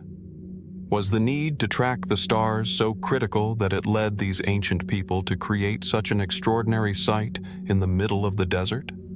One theory is that Nabta Playa was a center of ritual and spiritual significance for the people who lived here, a place where the movements of the stars and planets were believed to govern the rhythms of life on Earth. The site could have served as a way to measure time, tracking the passage of seasons, marking the beginning of the agricultural cycle, or even guiding the movements of migrating animals, which were central to the livelihood of the desert's ancient inhabitants. The astronomical alignments, particularly those that connect to the solstices, suggest that Nabta Playa could have been used as a calendar, helping the people of this ancient society plan their agricultural activities and ceremonies. But there is another layer to the mystery of Nabta Playa, one that delves into the realm of speculation and fringe theories. While the mainstream explanation centers around its use as a ritual or astronomical site, others have suggested that the stones of Nabta Playa might represent something far older and more profound. A lost connection to an ancient, advanced civilization, perhaps even predating known historical records. Some have pointed to the site's complexity, its celestial alignments, and the sheer scale of its construction as evidence of a sophisticated knowledge of astronomy and engineering that was far beyond what is typically attributed to prehistoric cultures. Could the people who built Nabta Playa have had contact with or inherited knowledge from a more advanced civilization? Was there an ancient society, now lost to time, that passed down their understanding of the stars and the cosmos? The sheer scale and precision of the stone arrangements at Nabta Playa seem to suggest that the builders had a deep understanding of astronomy and geometry, knowledge that would not emerge in Europe or the Near East for thousands of years. Could it be that the builders of Nabta Playa were the predecessors to civilizations such as ancient Egypt, whose own astronomical knowledge would later be instrumental in the construction of the pyramids? Some have speculated that the people of Nabta Playa were part of a larger network of ancient civilizations, stretching across the Sahara and into the Fertile Crescent, which exchanged knowledge and resources. This theory points to the possibility of a lost civilization that predates the historical records of Egypt, Mesopotamia, and other ancient cultures, a civilization that may have been wiped out by a catastrophic event. Perhaps the climatic changes that transformed the Sahara from a lush, habitable land into the desert we know today. In this view, Nabta Playa is not just an isolated site, but a part of a forgotten story that holds the key to understanding the rise and fall of ancient societies across the globe.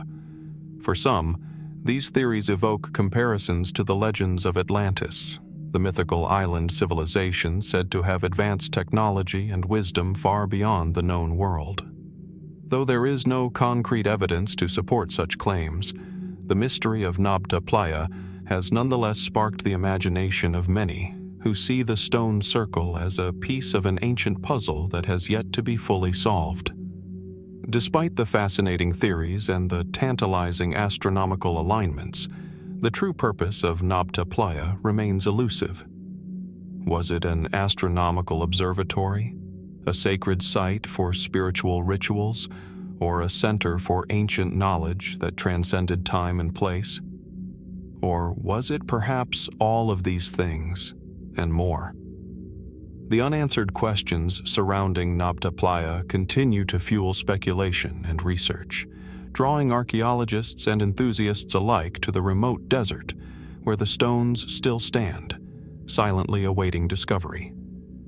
As we stand before the stone circle of Nabta Playa, surrounded by the vast expanse of the desert, we cannot help but wonder, what were the people who built this site trying to tell us? What was the true purpose of the stone circle, and what knowledge did it hold about the world and the cosmos that we have yet to uncover? Perhaps, hidden beneath the sands of time, the answers to these questions remain waiting to be revealed. Secrets that may forever change our understanding of the ancient world and its lost civilizations. As we travel through the landscape of human history, where ancient civilizations and their mysteries beckon, we come to a place that seems almost out of time. Located in the small town of Homestead, Florida, amid the subtropical heat of the American South, there exists a structure that defies logic, understanding, and perhaps even the limits of human capability. It is a place where stone and coral are shaped into impossibly precise forms, towering over the land with an eerie sense of purpose, yet no one can quite say why or how. This is the Coral Castle, an architectural enigma that has baffled historians, engineers, and archaeologists for over a century. The Coral Castle was built by a solitary man, Edward Leedskalnin, a Latvian immigrant who arrived in Florida in the 1920s. He worked on the structure alone, night after night, carrying heavy coral blocks, some weighing several tons, shaping them with the skill of a master sculptor, yet with no formal training in construction. The result is a sprawling complex of intricately carved stone walls, towers, and statues that are nothing short of astounding. The coral, which Leedskalnin quarried from a nearby limestone pit, forms an intricate web of arches, columns, and monolithic structures, each piece placed with such precision that one could easily mistake it for the work of a forgotten civilization. The mystery of Coral Castle begins with the man who built it. Edward Leedskalnin, though an intelligent and highly skilled individual, is an enigma in his own right. Having arrived in the United States as a young man, Leedskalnin quickly became known for his eccentricities. His desire to remain alone, his habit of working late at night, and his refusal to share the secrets of his construction methods with anyone led to much speculation. He was a man of few words, and what he did say was often cryptic. Leedskalnin claimed to have discovered the secret of how the ancient Egyptians built the pyramids, but he never revealed the method he used. His stonework, particularly in the Coral Castle, seems to bear out his claims in some ways. But the question remains, how did he do it? The Coral Castle consists of numerous structures, but the most striking features are the massive coral blocks themselves. These massive pieces of stone, which Leedskalnin moved and arranged, seem to defy the limits of human strength. Some of the blocks weigh several tons, and many of them are suspended in midair, balanced in a way that seems impossible. How could one man working alone have moved such heavy stones with no modern equipment? And perhaps more perplexing still, how did he do it without leaving any evidence of the tools he used? There are no cranes or lifting devices on the site, no mechanical systems that could have assisted in the construction. The stones were moved, shaped, and placed into their positions with extraordinary precision, yet no one knows for sure how Leedskalnin achieved it. Leedskalnin's explanations for his methods were as cryptic as his life. He spoke vaguely of using magnetic forces and other mysterious techniques, but he never offered a clear answer. Some say that he used a rudimentary form of pulleys or levers, simple tools that would allow him to lift and move the blocks. But even this theory raises questions. The amount of force needed to move the massive stones, especially considering Leedskalnin's small frame, would have been far beyond what simple tools could achieve, at least by the standards of the early 20th century. One of the most intriguing aspects of the Coral Castle is Leedskalnin's apparent understanding of magnetism.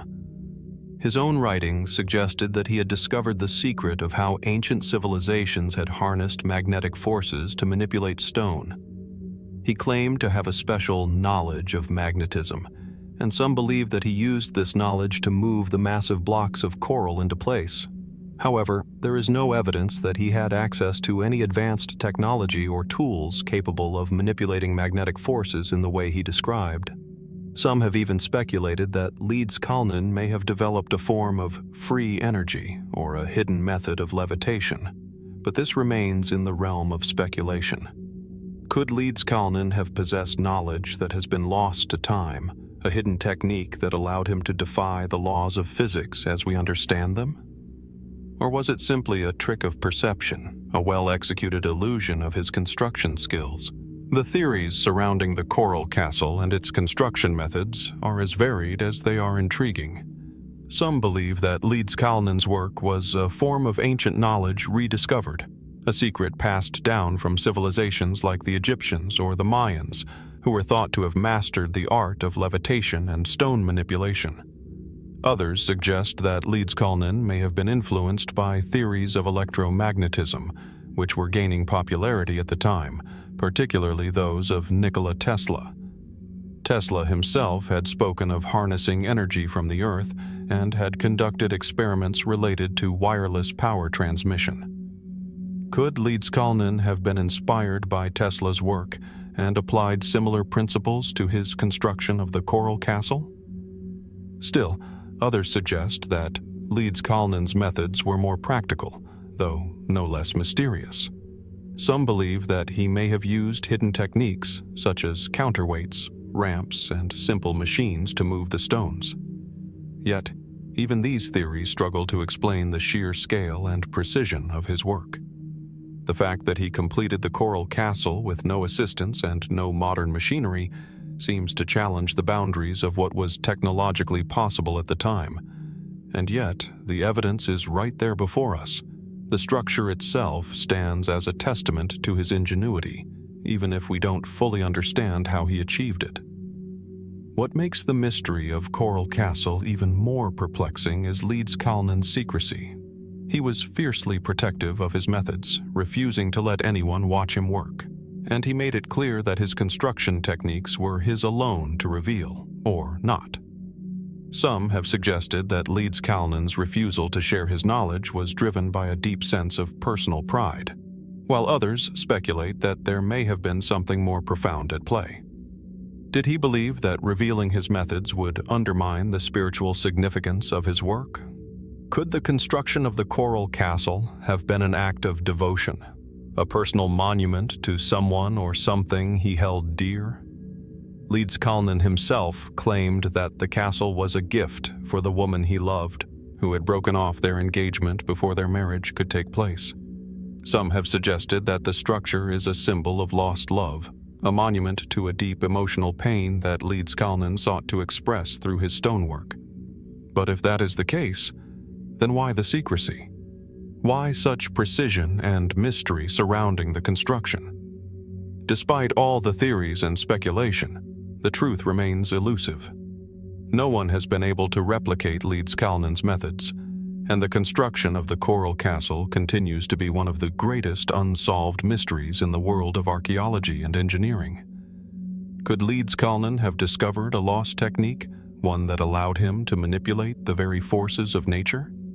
Or was his work simply the result of an extraordinary combination of skill, persistence, and an intimate knowledge of the materials he worked with? As we walk through the Coral Castle today, surrounded by its towering walls and suspended stones, we are reminded that sometimes the most enduring mysteries are not the ones that are easily solved, but the ones that continue to leave us in wonder. The secret of the Coral Castle may never be fully revealed, but it remains a powerful symbol of human creativity, the boundless potential of the human mind, and the mysteries that lie just beyond our understanding. And as we gaze upon the immensity of the stone blocks, the question lingers. What, exactly, was Edward Leeds-Kalnin trying to show us? And why did he go to such extraordinary lengths to keep his secret? The Coral Castle stands, silent and unmoving, offering no answers, only the endless possibility of hidden knowledge waiting to be uncovered. As we transition from the quiet solitude of the Coral Castle, a monument to one man's secrets, we turn our gaze to another marvel of human ambition. A structure that, in its day, stood as one of the 7 wonders of the ancient world. Located in the ancient city of Ephesus, on the coast of modern-day Turkey, the Temple of Artemis was a masterpiece of architectural grandeur, an awe-inspiring structure dedicated to one of the most powerful goddesses of Greek mythology. Yet, as with many ancient wonders, the temple's story is not one of complete certainty, but rather of mystery, destruction and the search for what was lost. Standing along the banks of the Cester River, the Temple of Artemis was once an imposing sight, towering over the surrounding plains with its elegant columns reaching towards the sky. Known for its immense scale, measuring 377 feet long and 180 feet wide, the temple was an engineering marvel of its time, a symbol of both divine power and human achievement. Built in the 6th century BCE, the temple was adorned with marble and decorated with elaborate sculptures, its grand scale and intricate design reflecting the importance of Artemis, the goddess of the hunt, wild animals, and fertility in the ancient Greek world. But despite the grandeur of the temple, all that remains of the once magnificent structure are a few scattered ruins, a handful of columns, and the deep, enduring mystery of its disappearance. How could a building of such monumental importance, one that was considered one of the wonders of the ancient world, have been lost to time? What forces, be they natural, human, or perhaps even divine, brought an end to this architectural marvel? The history of the Temple of Artemis is as dramatic as the ruins themselves. The temple we associate with the wonder was actually a reconstruction, the third iteration of a temple dedicated to Artemis that had existed in Ephesus. The first temple, built in the 8th century BCE, was modest compared to the later versions, but it was still an important place of worship. In fact, it was considered the birthplace of Artemis herself, and the site attracted pilgrims from all over the ancient world. However, it was destroyed in 550 BCE by a devastating fire, allegedly set by a man named Herostratus, who hoped to immortalize his name by burning down one of the most revered temples in the ancient world. The fire, which ravaged the temple's wooden roof and much of its structure, could have marked the end of the Temple of Artemis. Yet, remarkably, its legacy did not end there. The people of Ephesus were determined to rebuild, and with the financial backing of wealthy patrons, they constructed a new, even grander temple. This was the version of the temple that was eventually listed among the 7 wonders, an iconic symbol of both human creativity and divine power. The construction of the new temple took more than a decade, involving skilled craftsmen, artists, and architects, all working in harmony to create a sanctuary that would be the envy of the ancient world. But what is truly remarkable is not just the scale of the temple or its elaborate decorations, but the fact that it was completed during a time of great political and economic upheaval. Ephesus was a city of great wealth and influence, yet its prosperity would not last forever. The next chapter in the temple's story is one of destruction and decline. In the 4th century BCE, after the temple had stood for more than 2 centuries, it was damaged by an earthquake. While the exact extent of the damage is unclear, it's believed that much of the temple was toppled or severely compromised. Yet, even in the face of such destruction, efforts to restore the temple continued.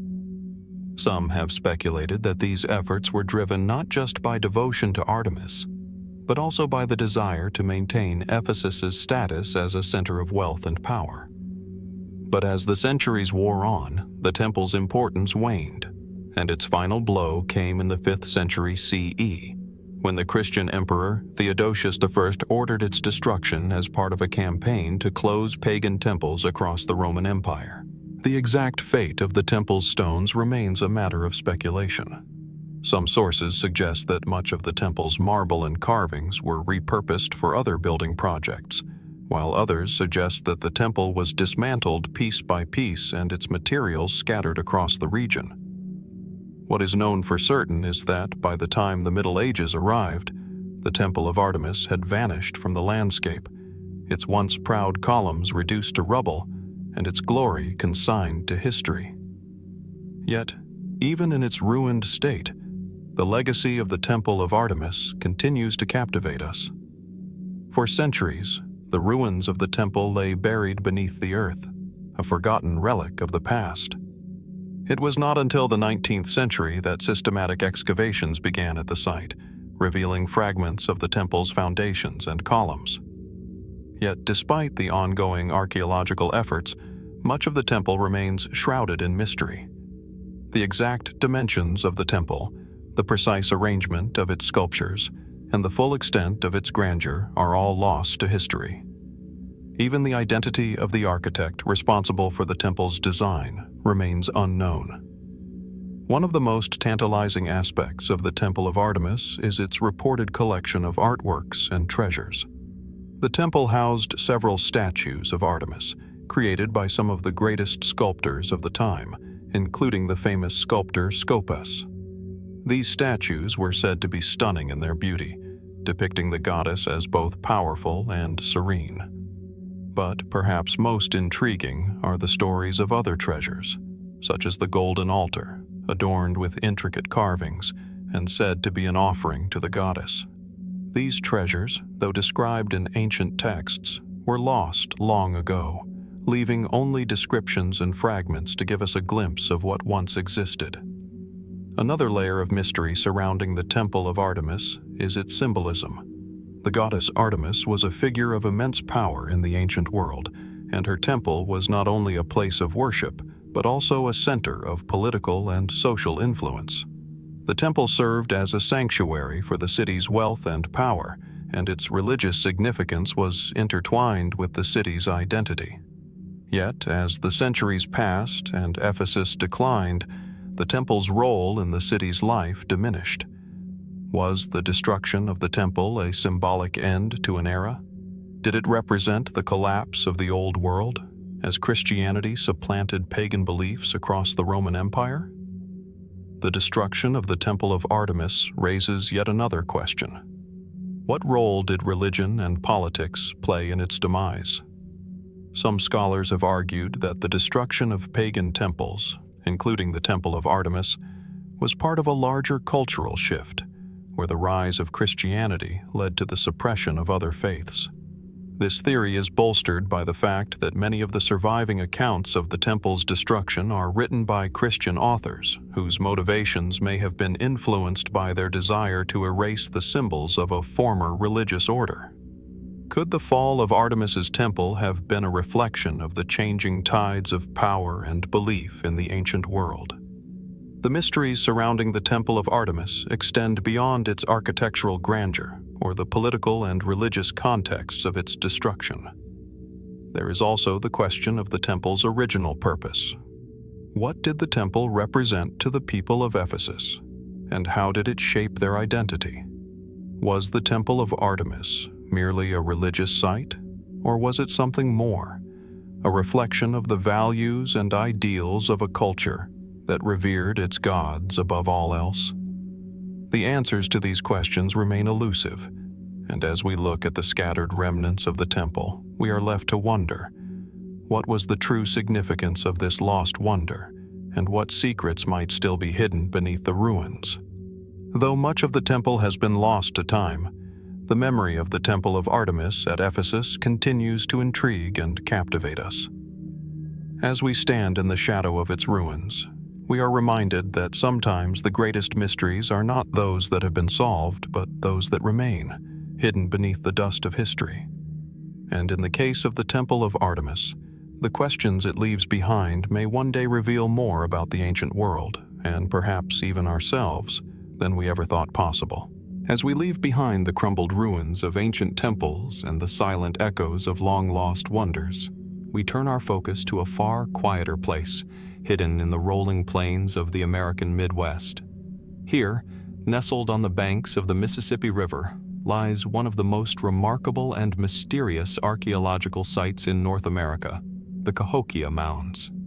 Today, this expansive complex of earthworks is a quiet testament to a once thriving civilization, but for centuries, it has held a secret, an enigma that continues to stir curiosity and speculation. Who were the people who built this vast network of mounds, and why did they create such monumental structures in this particular location? What led to the sudden and mysterious decline of Cahokia, and what truths about the ancient world might still be buried beneath the soil. The Cahokia Mounds site, located near present-day Collinsville, Illinois, is an ancient urban center that flourished between 1050 and 1350 CE. At its peak, it was home to an estimated 10,000 to 20,000 people, one of the largest urban centers in pre-Columbian North America. The site spans more than 2,200 acres and includes over 120 mounds of various sizes, many of which were once used for ceremonial, religious, and burial purposes. The most iconic of these mounds is Monk's Mound, the largest earthen structure in North America, standing at nearly 100 feet tall and covering 14 acres at its base. It is believed to have been the center of the Cahokian society, the site of important rituals, and the seat of the ruling elite. Monk's Mound, towering over the landscape, provides a glimpse into the grandeur of Cahokia's once great civilization. The mound's massive size and the precision with which it was constructed speak to the remarkable organizational and engineering skills of the people who built it. The scale of the earthworks is nothing short of astonishing. Hundreds of thousands of cubic feet of earth were moved to create the mounds, often using simple tools and without the benefit of wheeled carts or modern machinery. How could a people without the technology of advanced tools and infrastructure accomplish such a feat? Was it sheer manpower, or was there something more at work? The mounds themselves are not the only features of the Cahokia site that continue to intrigue archaeologists and historians. The layout of the city is equally as mysterious. The mounds are arranged in a deliberate pattern with large symmetrical plazas between them, suggesting that the site was planned with purpose and foresight. The city's central area is aligned with celestial bodies, and there are signs that the movements of the sun and moon were integral to the design. Could Cahokia have been an astronomical observatory, its mounds and plazas designed to track the passage of time and the changing seasons? Or was the site a reflection of something more, an expression of cosmic or spiritual beliefs that guided the people of Cahokia in ways we may never fully understand?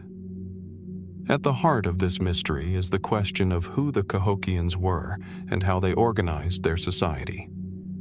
Evidence from the site suggests that Cahokia was a complex, hierarchical society with a powerful ruling class who controlled the construction of the mounds and the distribution of resources.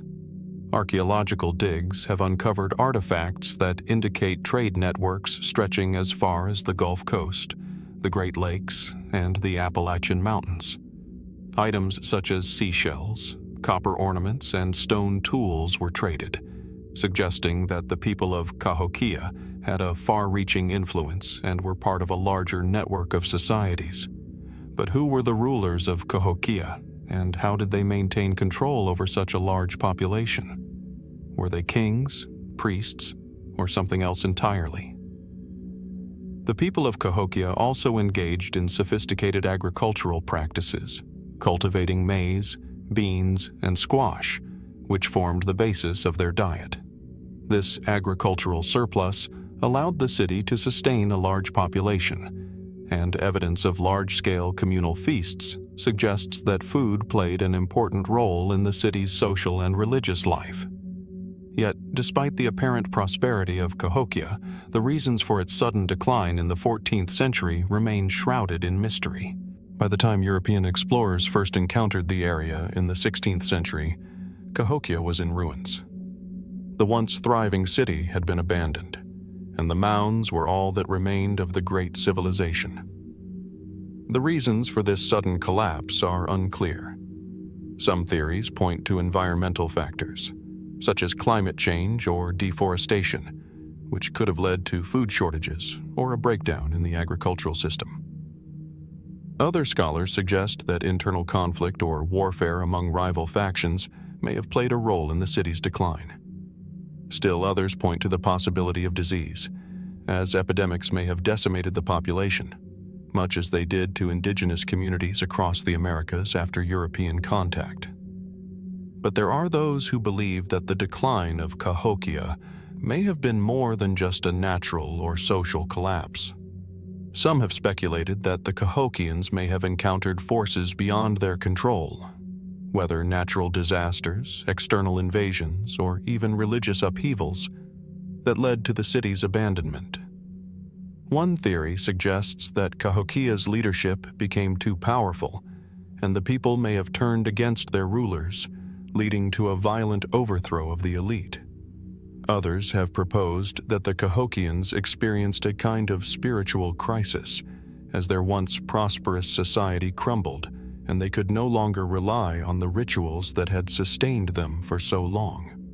One of the most compelling aspects of the Cahokia Mounds is the possibility that they were not just a burial site, but a portal, a connection to something beyond the physical world.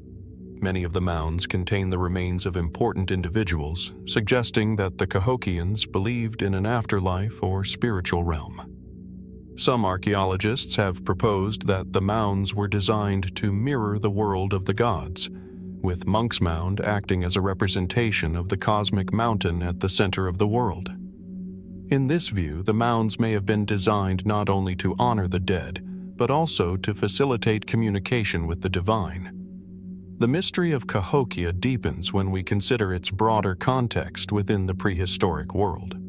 While the site is unique, it is not an isolated phenomenon.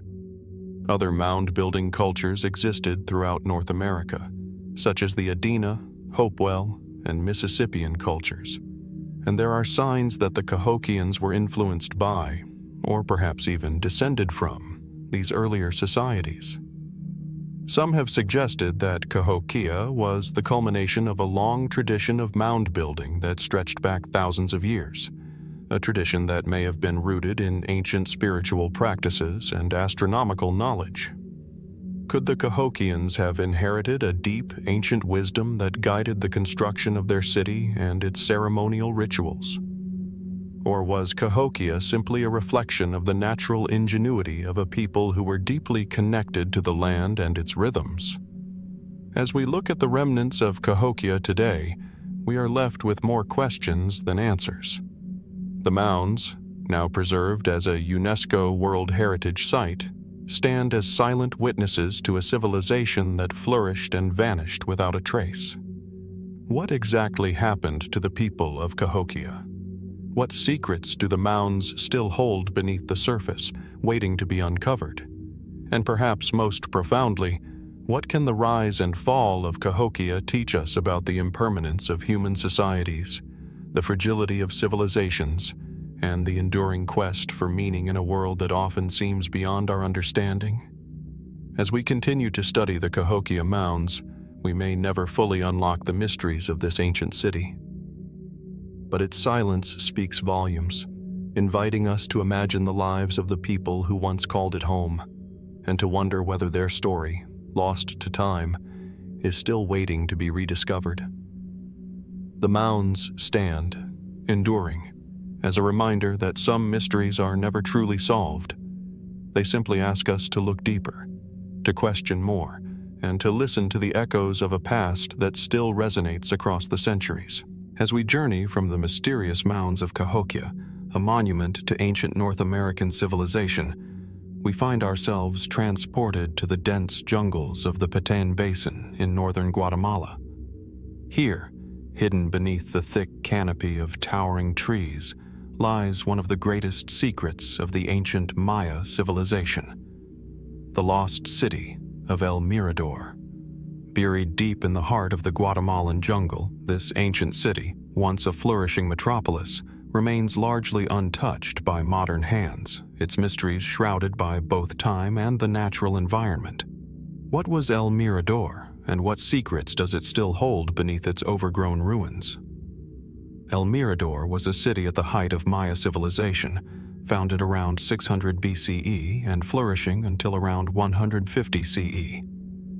Unlike many other Maya cities, which grew and shrank over time, El Mirador reached its peak early in the Maya civilization's history, centuries before the rise of famous sites like Tikal and Copan.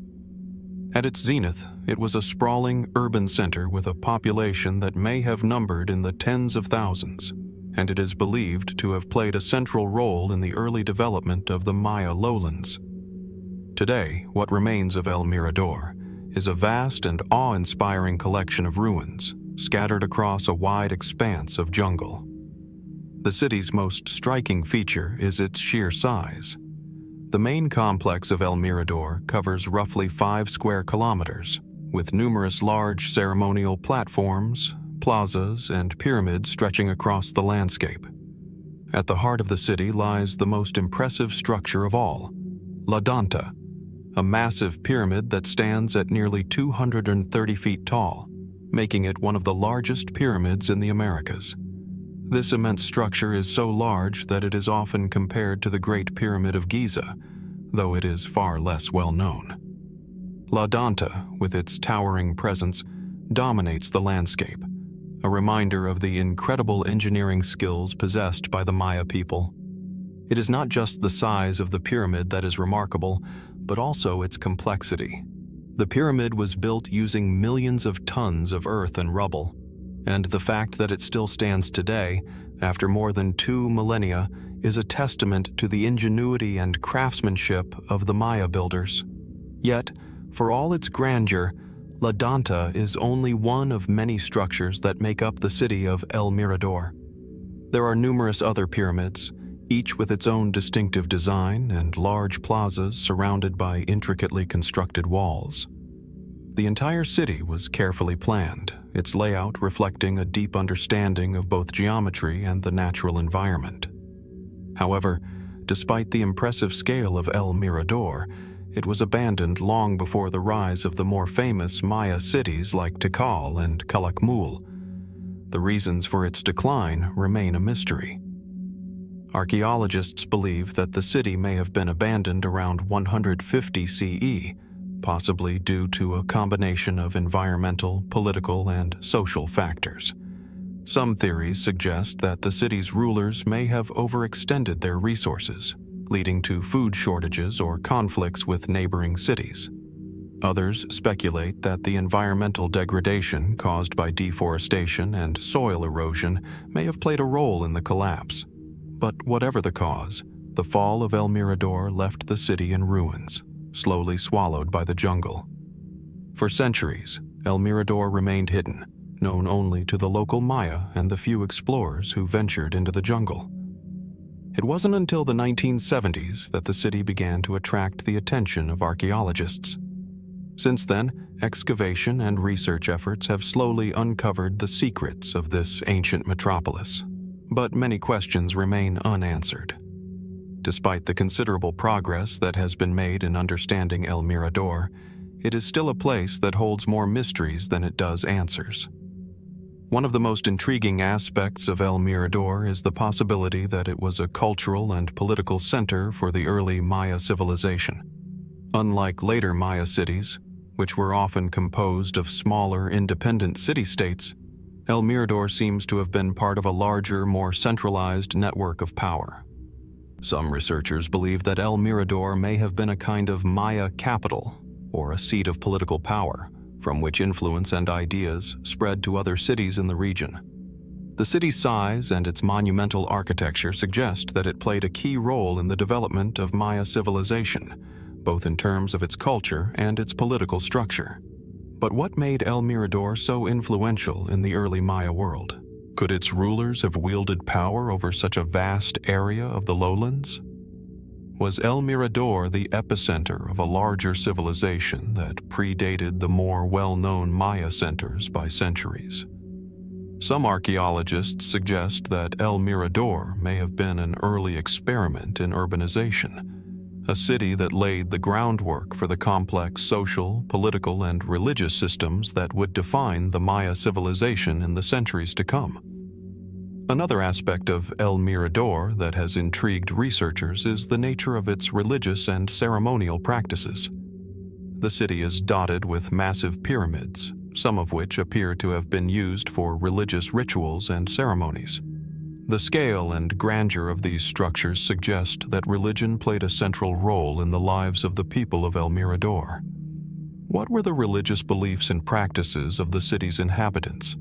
Were they influenced by the cosmic forces that governed the movements of the stars and planets, as were other later Maya cities? The fact that the city was carefully oriented with celestial alignments raises the possibility that astronomy and ritual were intimately connected in El Mirador, as they would be in later Maya cities. Could the people of El Mirador have been among the earliest to develop the sophisticated astronomical knowledge that would later define the Maya civilization? But as we look deeper into the city's mysteries, we also encounter an unsettling question. Why was it abandoned so suddenly? Theories abound, but none have provided a definitive answer. The collapse of El Mirador is part of a larger pattern that is observed across the ancient world: the rise and fall of cities, empires, and civilizations. While the Maya civilization would eventually recover and thrive in other centers like Tikal and Calakmul, the fall of El Mirador remains a symbol of the fragility of human achievement. Did the city's rulers mismanage their resources, leading to environmental collapse and social unrest? Was the city destroyed by outside forces, perhaps rival Maya cities or foreign invaders? Or did something more mysterious occur, such as a sudden shift in religious or political beliefs that led to the city's abandonment? The city's isolation and the dense jungle that surrounds it have also contributed to its mystique. The thick vegetation that envelops El Mirador has acted as a natural barrier, preserving the site in a way that many other ancient cities have not been. Yet this same jungle has also kept the city's secrets hidden, allowing only fragments of its past to emerge slowly over time. As more excavation and research continue, the possibility remains that new discoveries could radically alter our understanding of El Mirador and its place in Maya history. As we explore the ruins of El Mirador today, we are left to wonder what might still be hidden beneath the surface of the jungle. What was the true significance of this lost city? And what knowledge, art, and wisdom may have been lost with its abandonment? Could El Mirador hold the key to understanding the origins of Maya civilization?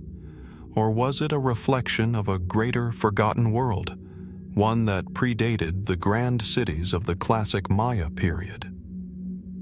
In the shadows of La Danta and the other towering pyramids, the mysteries of El Mirador continue to beckon. The city stands as a testament to the ingenuity and ambition of the ancient Maya. And yet, much like the jungle that surrounds it, its secrets remain veiled in mystery, waiting for the right moment to be uncovered.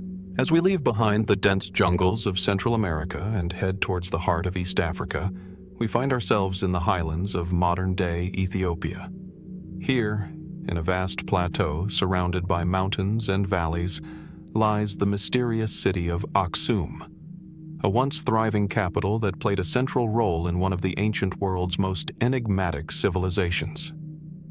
Today, the remnants of this great city stand as a testament to the power and influence of the Aksumite Empire, yet the full story of its rise and fall remains shrouded in mystery.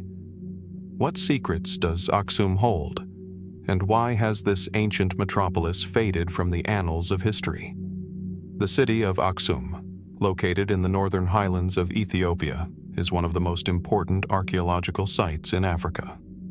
Founded around the 1st century CE, Aksum grew to become the capital of the Aksumite Empire, a powerful kingdom that flourished for nearly 1,000 years, from approximately 100 CE to the 10th century CE. At its peak, Aksum was a vibrant center of trade, culture, and religion, with influence extending across the Red Sea to the Arabian Peninsula, India, and even the Roman Empire. Yet, despite its grandeur, Aksum's historical significance remains elusive.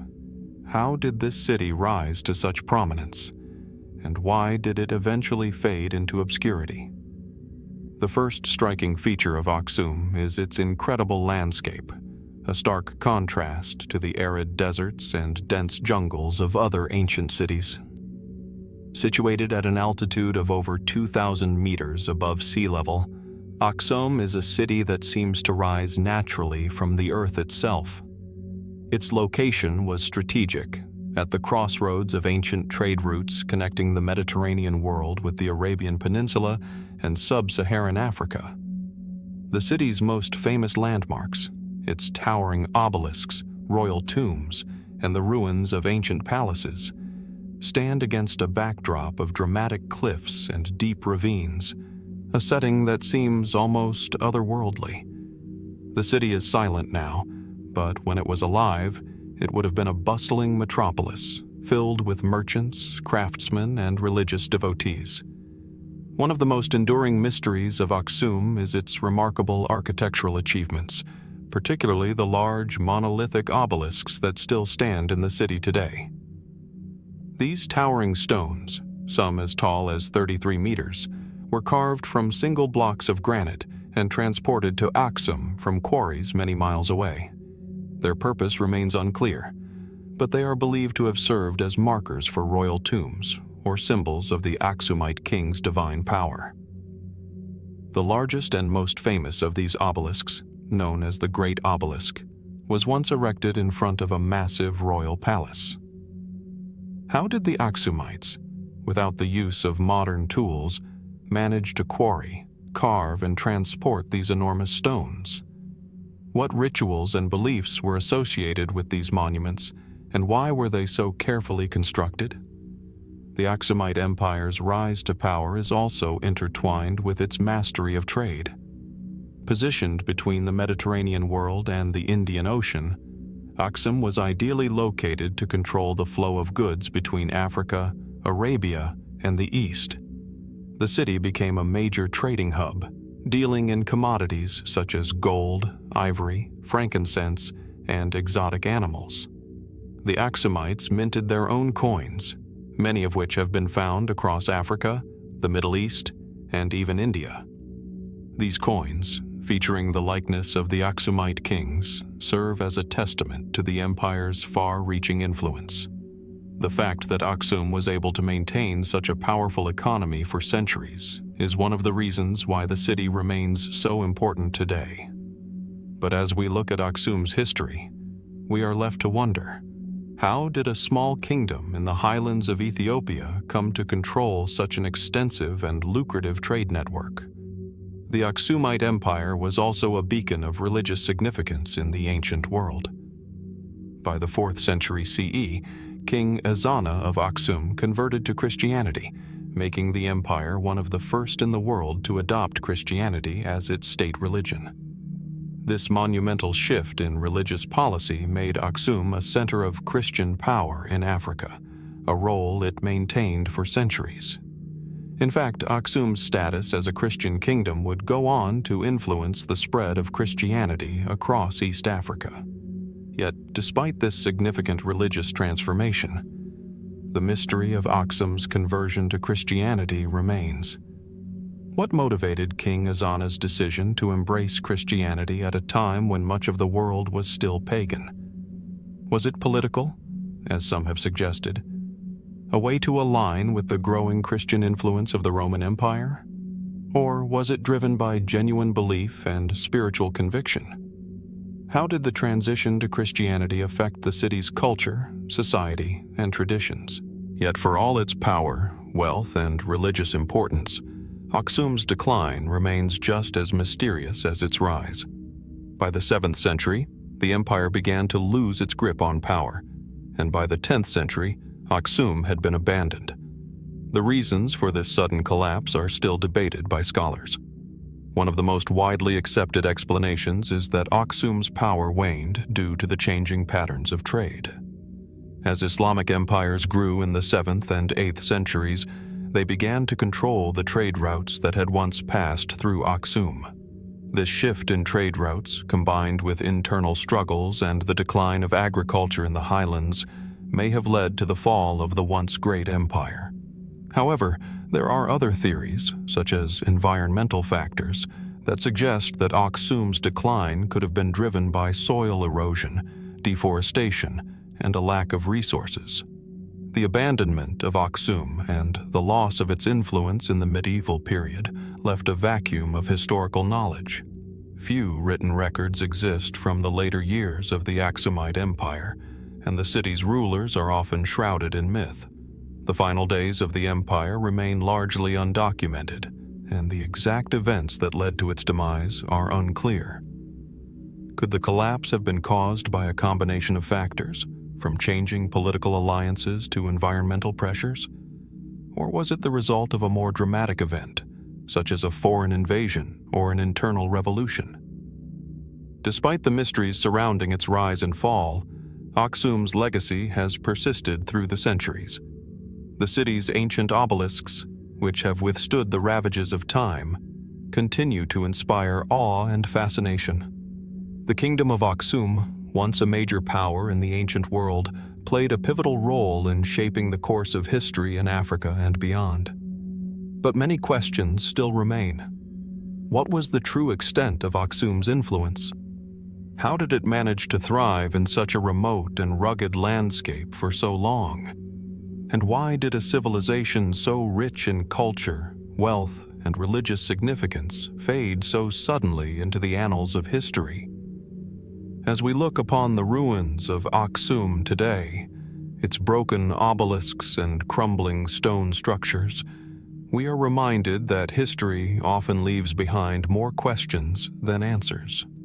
The city, once a thriving metropolis, now lies in silence, its secrets buried beneath the earth. What truths might still lie hidden beneath the surface, waiting to be uncovered? How much more might we learn about the Aksumite Empire, its rulers, and its people in the years to come?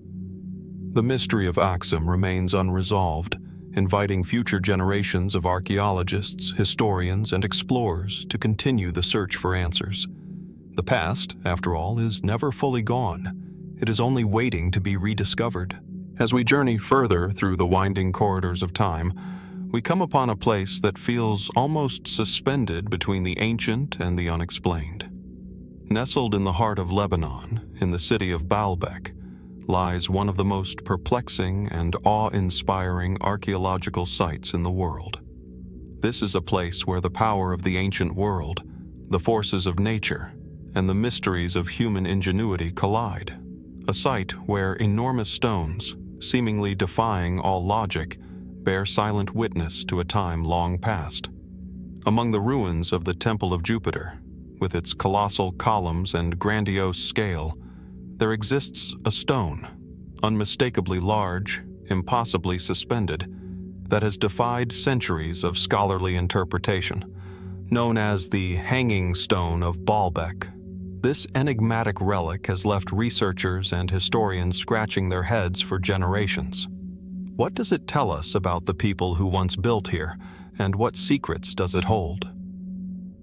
The Hanging Stone is situated in the complex of Baalbek, an ancient site that was once a thriving Roman religious center dedicated to the worship of Jupiter, Bacchus, and Venus. The site is perhaps best known for its grand, monumental architecture, structures that dwarf those of other Roman temples. Its central feature is the Temple of Jupiter, which, with its vast columns and impressive layout, was one of the largest religious structures ever built by the Romans. The sheer scale of the temple is almost incomprehensible, with some columns weighing over 60 tons, and the foundations of the temple laid upon massive stones that still remain at the site today. But it is the Hanging Stone that truly stands apart from the rest of the Baalbek complex. This massive rock, which weighs an estimated 1,000 tons, is suspended just off the ground, propped up by smaller stones. It sits in a slightly tilted position, as though it were meant to rest upon a platform that never quite materialized. The stone is part of a series of enormous blocks, many of which were used in the construction of the Temple of Jupiter, and its sheer weight and precarious positioning seem almost impossible to explain using the technology of the time. The mysteries surrounding the Hanging Stone are not limited to its size or position. There are several unanswered questions about how this stone was moved to its current location. It is believed that the stone was quarried from a site approximately 1 kilometer away from the temple complex, and the sheer scale of the stone itself raises questions about how it was transported in the first place. Even in the modern age, with all our advanced machinery and engineering expertise, moving a stone of this weight would be an extraordinarily difficult task. How did the ancient builders of Baalbek manage it? Some researchers speculate that it may have been moved using an elaborate system of ramps and pulleys, while others suggest that the stone could have been transported by rolling it on logs or using human labor in a way we have yet to fully understand.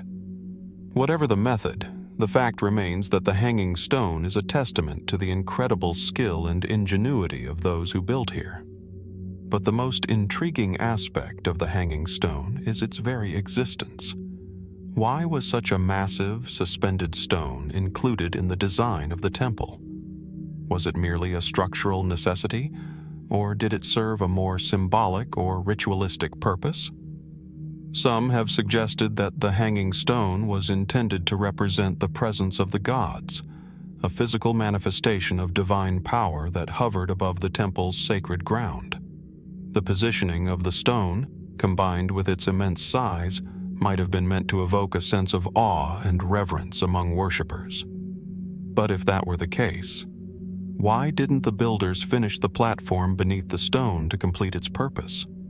What stopped them from finishing the project? There is also the question of how the hanging stone relates to the larger architectural ambitions of Baalbek. The site's construction is believed to have begun as early as the Phoenician period, with subsequent additions by the Romans. Some theories suggest that the hanging stone, along with the other massive stones at Baalbek, was part of a larger, unfinished vision, a grand design that the builders never saw through to completion. But there are those who believe that the hanging stone may have served a far more esoteric purpose, one that goes beyond mere architecture. Could it have been part of a religious or astronomical alignment, connected to the movements of the stars, the sun, or the planets? The precision with which the other stones at Baalbek are arranged raises the possibility that the site had a purpose beyond what we can see today. Perhaps a connection to ancient rituals or astronomical observations that we have yet to fully comprehend. And then there is the question of who built it. While it is widely accepted that the Romans were responsible for much of Baalbek's grand architecture, the sheer scale of the site and its stones has led some to propose a more controversial theory.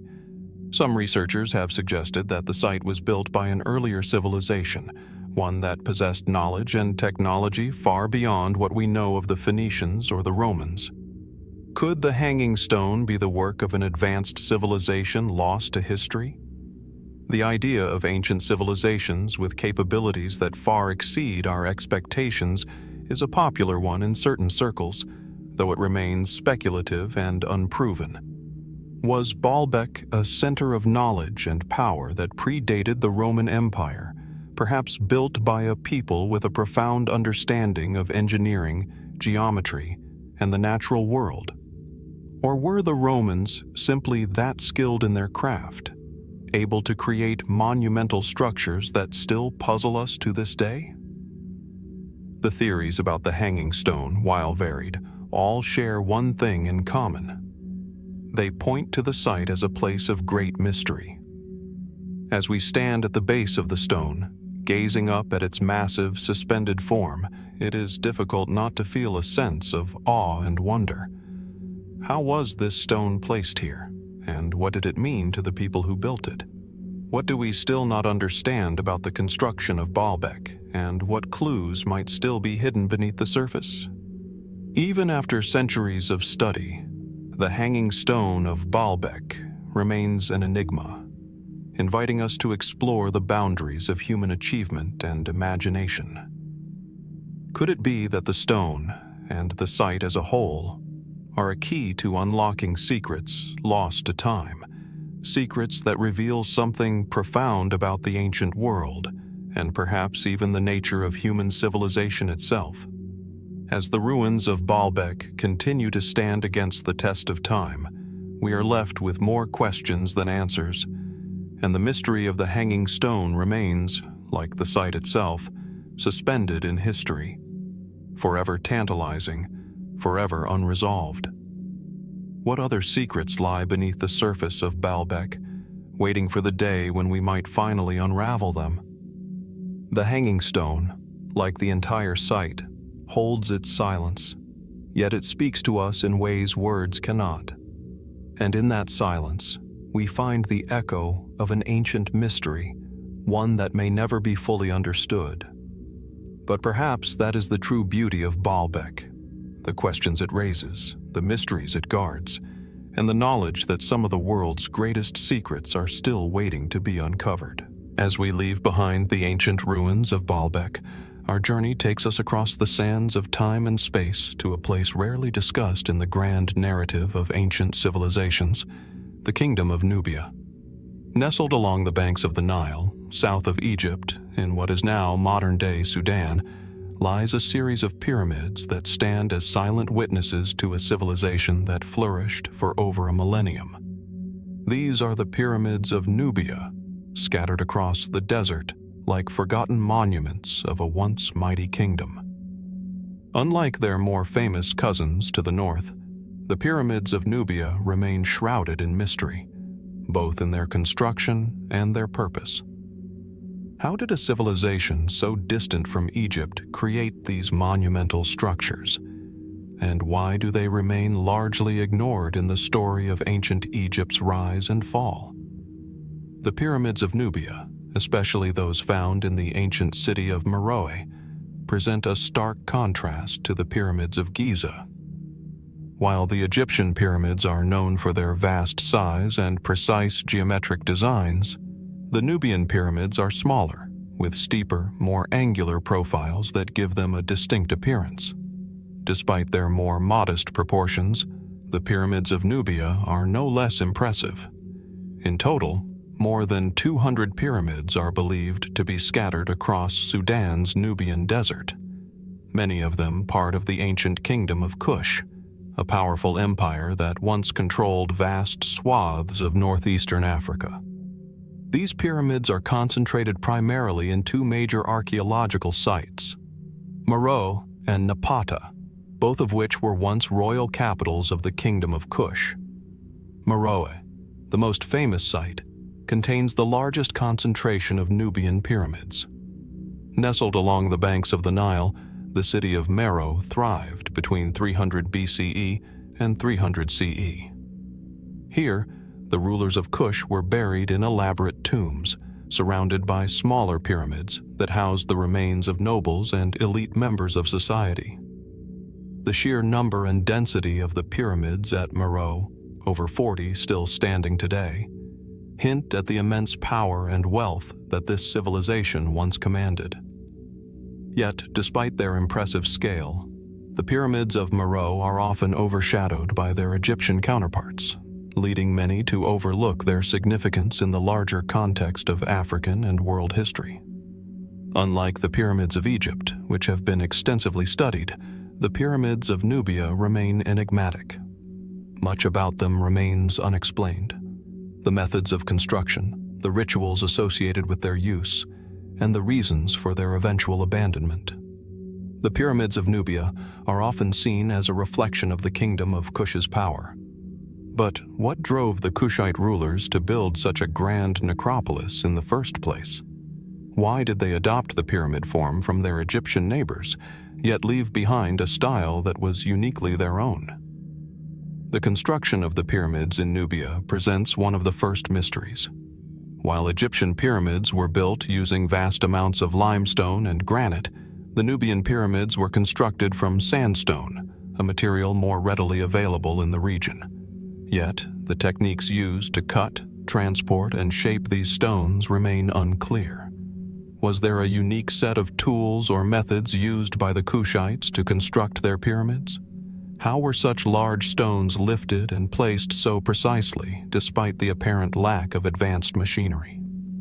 The construction techniques for the Nubian pyramids remain a subject of speculation, with some theorists suggesting that they may have been constructed using simple yet effective tools like ramps and levers, while others point to more elaborate systems that have yet to be discovered.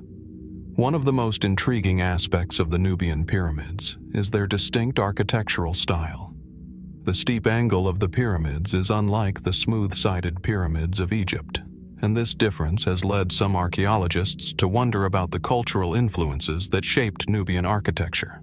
Some believe that the Nubian pyramids were influenced by Egyptian designs, but others propose that the Kushites may have developed their own independent architectural traditions. The use of smaller, more compact pyramids also suggests a different approach to royal burial, one that was perhaps more focused on creating symbolic structures rather than grandiose tombs meant to reflect the power of the pharaohs. Perhaps the most perplexing feature of the Nubian pyramids is their purpose. While the Egyptian pyramids are well known as elaborate tombs for pharaohs, the Nubian pyramids were not solely burial sites.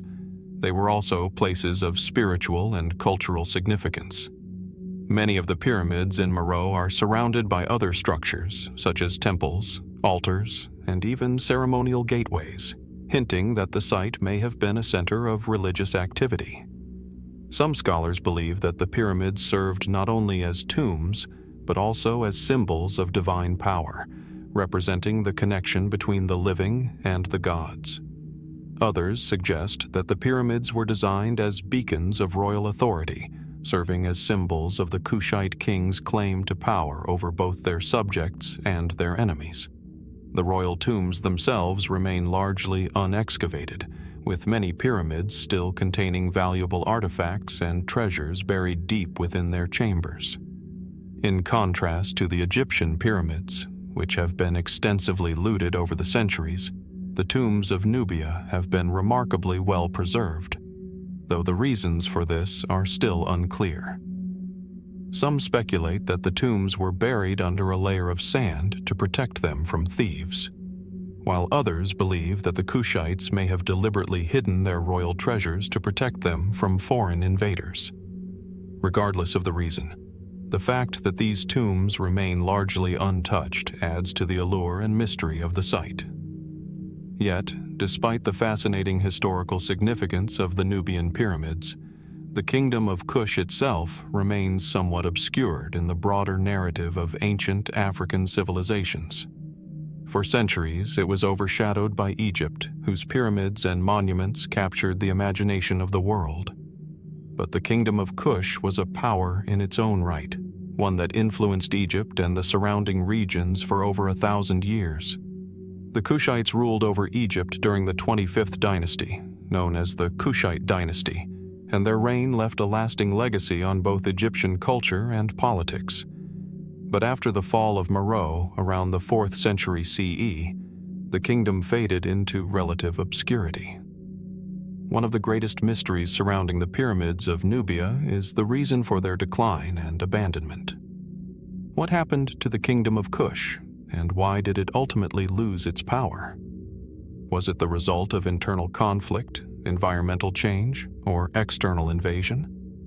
Some scholars believe that the decline of Meroe was tied to the shift in trade routes and the rise of other powerful civilizations in the region, while others propose that the changing climate and deforestation in the area contributed to the fall of the kingdom.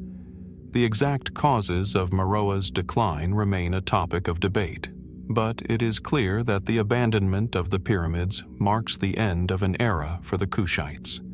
As we stand in the shadow of the pyramids of Nubia, their silent, weathered forms rising against the endless desert, we are left to ponder the mysteries they hold. How did a civilization so distant from Egypt create such grand and imposing structures? What drove the Kushites to adopt the pyramid form, and what did these monuments mean to them?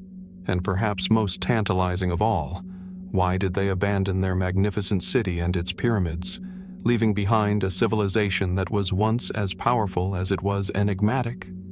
The pyramids of Nubia, like the kingdom of Kush itself, remain one of the most elusive mysteries of the ancient world.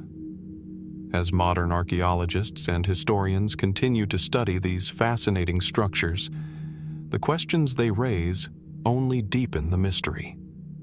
What knowledge, rituals, and beliefs lie hidden beneath the sands of time? And what other secrets remain buried in the forgotten tombs of Meroe, waiting to be discovered?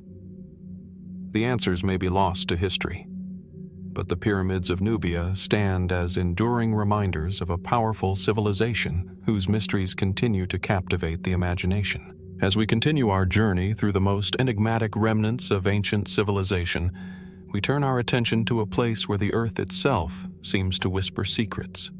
Secrets that have puzzled explorers, scientists, and historians for decades. The Nazca Lines, located in the arid coastal plains of southern Peru, are one of the most perplexing archaeological phenomena ever discovered. These vast, sprawling geoglyphs, etched into the desert floor, are so immense that they can only be fully appreciated from the sky. Yet, despite their grandeur, the purpose of the Nazca Lines remains a mystery, one that continues to intrigue and baffle the world. The lines themselves are astonishing in their scale and complexity. Stretching across an area of approximately 80 kilometers, they form a series of geometric shapes, lines, and intricate figures, some of which are so large that they can only be seen in their entirety from the air. Among these shapes are over 70 distinct animal and plant figures, including a hummingbird, a spider, a monkey, and even a giant condor.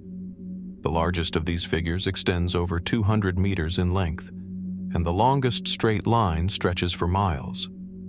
What makes the Nazca Lines even more perplexing is that they were created by removing the top layer of reddish-brown stones to reveal the lighter earth beneath, forming shallow grooves in the desert floor. The sheer scale of the lines and the precision with which they were executed raises numerous questions. How were they created? Why were they created? And most importantly, who created them? The most widely accepted theory, based on archaeological research, is that the Nazca Lines were created by the ancient Nazca civilization between 500 BCE and 500 CE.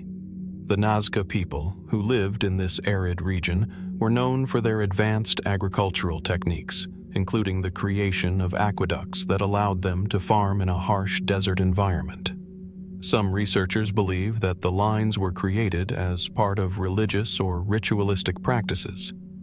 The Nazca people may have used the lines as a form of offerings to the gods, possibly to invoke water, fertility, or other blessings critical to their survival. This theory is supported by the fact that the geoglyphs seem to align with celestial bodies, such as the sun and the stars, suggesting an astrological or cosmological connection. But if the Nazca Lines were created for religious or ceremonial purposes, why were they so large? Why did the ancient Nazca people choose to create such massive designs that could only be fully seen from the sky? In a desert environment where visibility is limited, it seems odd that such enormous and intricate figures would be drawn on the ground. Figures that, by their very nature, could not be appreciated by those who created them. The mystery deepens when one considers that the Nazca civilization had no known means of flight. How did they know what their lines looked like from above? One popular theory that attempts to answer this question is that the Nazca people created the lines as part of an elaborate ritual, perhaps for ceremonial purposes that involved the gods, spirits, or ancestors. Some have suggested that the lines were meant to be seen by the gods, who were believed to reside in the sky. In this view, the lines themselves became a way to communicate with divine forces, perhaps offering up prayers or requests for rain, fertility, or other blessings. However, this theory raises more questions than it answers. Why did the gods require such an elaborate and colossal display of devotion? And why create such intricate designs that seem to serve no practical purpose? There are also more speculative theories, ones that delve into the realm of the unknown. Some suggest that the Nazca Lines were part of a larger astronomical observatory, an ancient system of markers designed to track the movements of celestial bodies. The fact that many of the lines and figures appear to be aligned with the sun, the moon, and certain constellations lends some weight to this theory. According to this view, the Nazca people may have used the lines to track celestial events, such as solstices or eclipses, which were of great significance in many ancient cultures. This would explain the precision with which the lines were laid out, as well as their alignment with the stars. Yet, while the astronomical theory is appealing, it still doesn't fully address why the figures were created in such an elaborate and large-scale fashion. Why would an astronomical observatory need figures like a spider or a monkey, drawn with such painstaking detail? What do these creatures have to do with celestial observation? Are these figures simply symbolic, representing constellations or deities, or do they hold a deeper, as yet undiscovered meaning? Adding another layer of intrigue is the mystery of how the Nazca people were able to create the lines with such precision. The lines are straight and curved with incredible accuracy, and the massive figures, while simple in their design, require a deep understanding of geometry. Archaeologists have found that the lines were not just random patterns, but were carefully planned and executed. The scale of the work required a level of organization and skill that seems to defy the understanding of many modern scholars. How did the Nazca people manage to create such a vast and intricate system of lines and figures without the aid of aerial technology or modern surveying equipment? The precision of the lines suggests that the builders had an advanced knowledge of geometry and spatial awareness. But how did they acquire this knowledge? Was it passed down through generations, or did the Nazca people possess a secret, now lost understanding of the world around them? Some have speculated that the Nazca Lines were created by extraterrestrial beings. This theory, while often dismissed by mainstream scholars, has been popularized in books, documentaries, and popular culture. Proponents of this idea suggest that the precision and scale of the lines are too advanced for the ancient Nazca people to have achieved on their own. The figures themselves, so large that they can only be fully appreciated from above, have led some to ask whether they were intended as signals to beings from other worlds. While there is no direct evidence to support this theory, it is nonetheless an intriguing possibility that continues to captivate the imagination of many. And then there are the more grounded questions that continue to haunt researchers today. Why did the Nazca civilization, which flourished for centuries, ultimately fade into obscurity? Why did the people who created these magnificent lines disappear, leaving behind only these enigmatic geoglyphs? Was it due to environmental changes, such as drought, or did internal conflicts play a role? Some scholars suggest that the Nazca people may have abandoned their homeland due to the collapse of their agricultural systems, while others point to the possibility of foreign invasion or cultural assimilation. Whatever the cause, the decline of the Nazca civilization only adds to the mystery of the lines themselves. As we stand before these ancient designs, etched into the earth more than 1,000 years ago, we are left with more questions than answers. What purpose did the Nazca Lines serve, and how were they created with such precision and scale? Were they a form of communication with the gods, an astronomical observatory, or perhaps something else entirely? The mystery of the Nazca Lines remains one of the greatest unsolved puzzles of archaeology, and as we continue to explore the legacy of the ancient civilizations that once flourished on this earth, we are reminded that some questions may never be fully answered. The Nazca Lines remain, as they have for centuries, a testament to the ingenuity and mystery of a people long gone. What was the true purpose behind these vast geoglyphs? What knowledge lies buried beneath the sand, waiting to be uncovered? And perhaps most tantalizing of all, are there still secrets hidden in the landscape, waiting for the right mind to uncover them? As we continue our journey into the heart of unsolved mysteries, we find ourselves faced with one of the most enigmatic and controversial artifacts ever discovered, objects that seem to defy both logic and history. These are the crystal skulls, ancient, intricately carved human skulls made from solid quartz crystal, each one a marvel of craftsmanship and mystery. Some say they are relics of an advanced civilization lost to time. Others claim they are extraterrestrial in origin, while skeptics argue they are modern forgeries with no true connection to antiquity. The skulls remain, however, elusive in their true nature, surrounded by an aura of mystery and speculation that has only deepened with each passing year.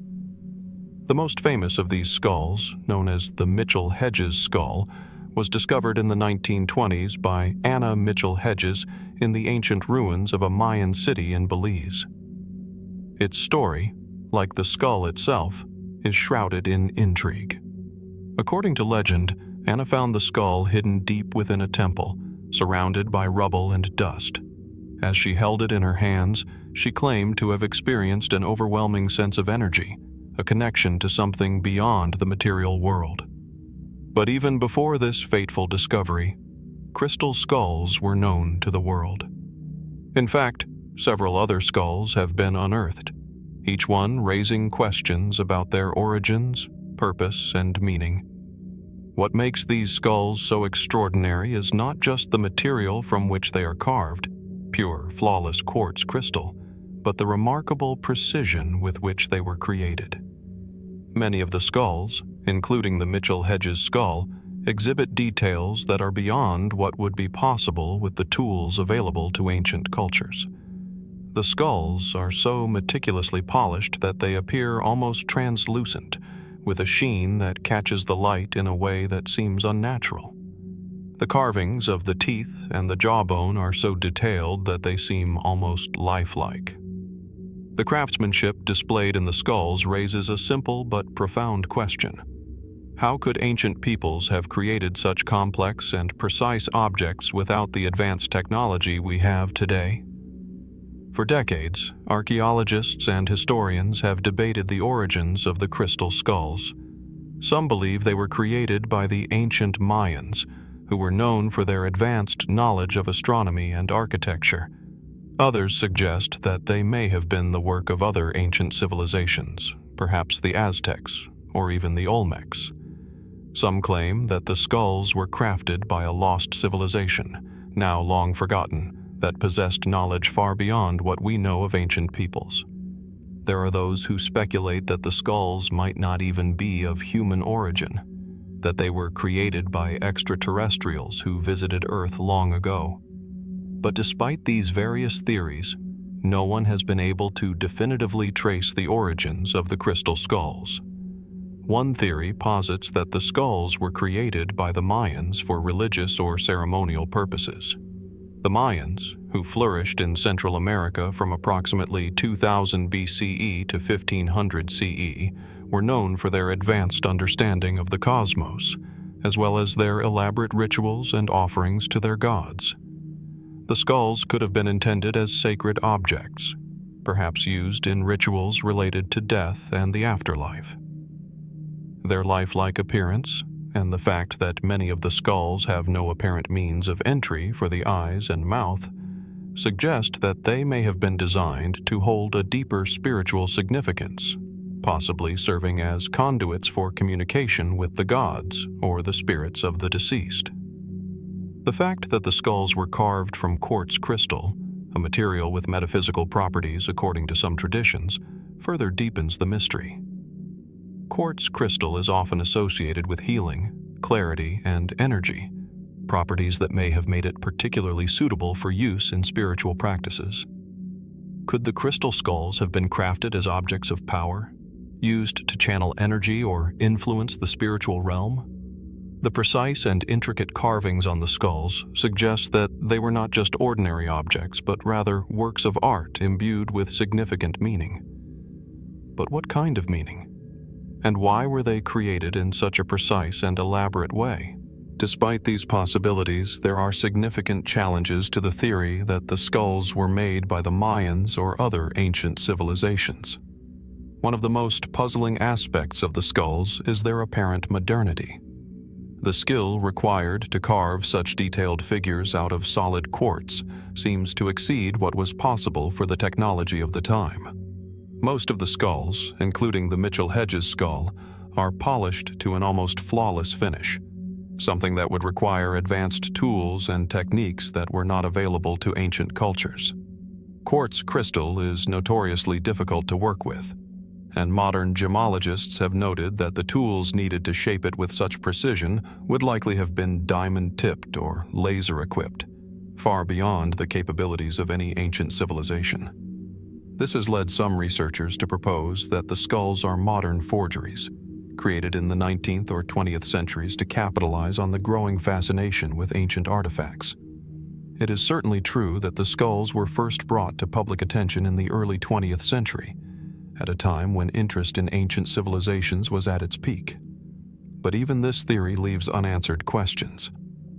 If the skulls were forged, why were they crafted with such exceptional detail and precision? And why were they made to appear ancient, using techniques that would have been difficult for modern craftsmen to replicate? Some skeptics have argued that the skulls were created using methods unknown to us, but the fact remains that there is no definitive evidence to support the theory that they were forged relatively recently. Still, the most mysterious aspect of the crystal skulls may be the stories surrounding them. Over the years, numerous reports have emerged claiming that the skulls possess strange and inexplicable properties. Some people have reported feeling a powerful energy emanating from the skulls when they are in close proximity, while others claim to have experienced vivid visions or spiritual awakenings. Some even believe that the skulls have the power to heal physical or emotional ailments. These claims have led to widespread speculation about the skull's mystical properties and have only added to their aura of mystery. Some believe that the crystal skulls are connected to a larger myth, one that tells of an ancient civilization or advanced beings who left behind these powerful objects as symbols of their knowledge and power.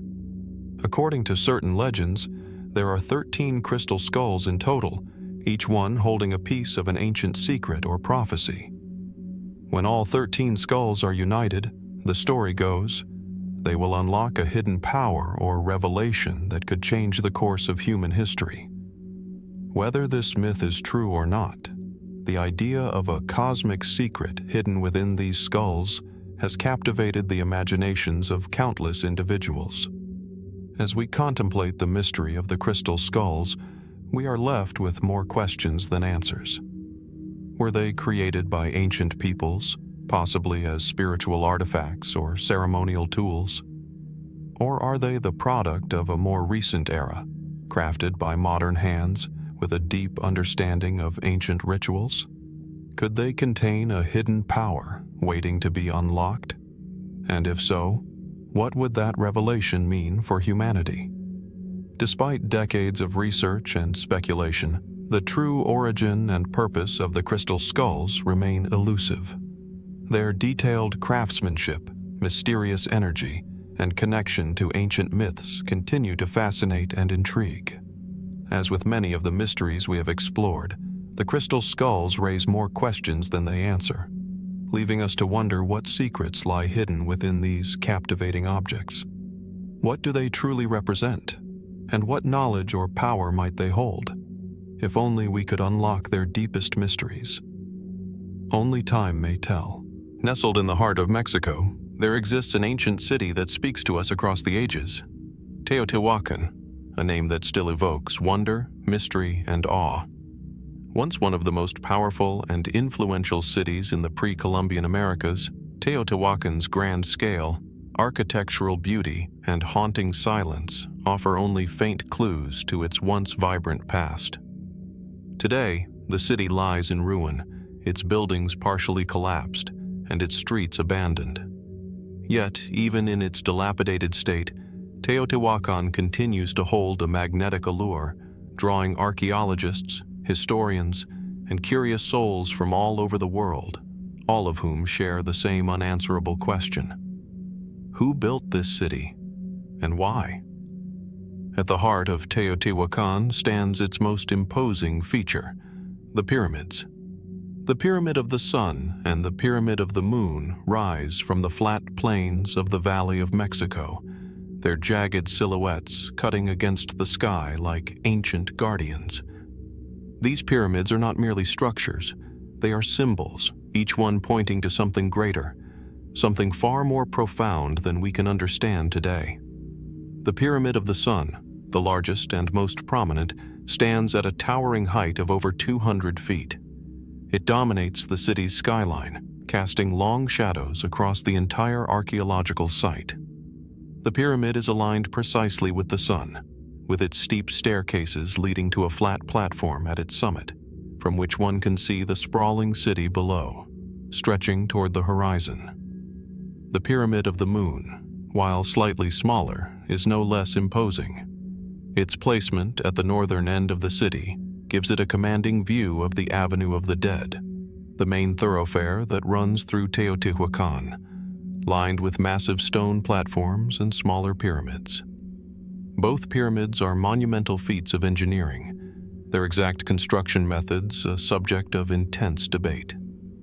Despite years of study, no one knows for certain how the Teotihuacanos, the people of Teotihuacan, managed to build such colossal structures with the rudimentary tools available to them.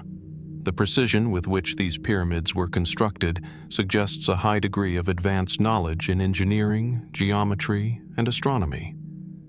But where did this knowledge come from? And why was it used to build such a mysterious city? Historians and archaeologists have long grappled with the enigma of Teotihuacan. The city is thought to have been established around 200 BCE, though some estimates push this date even further back.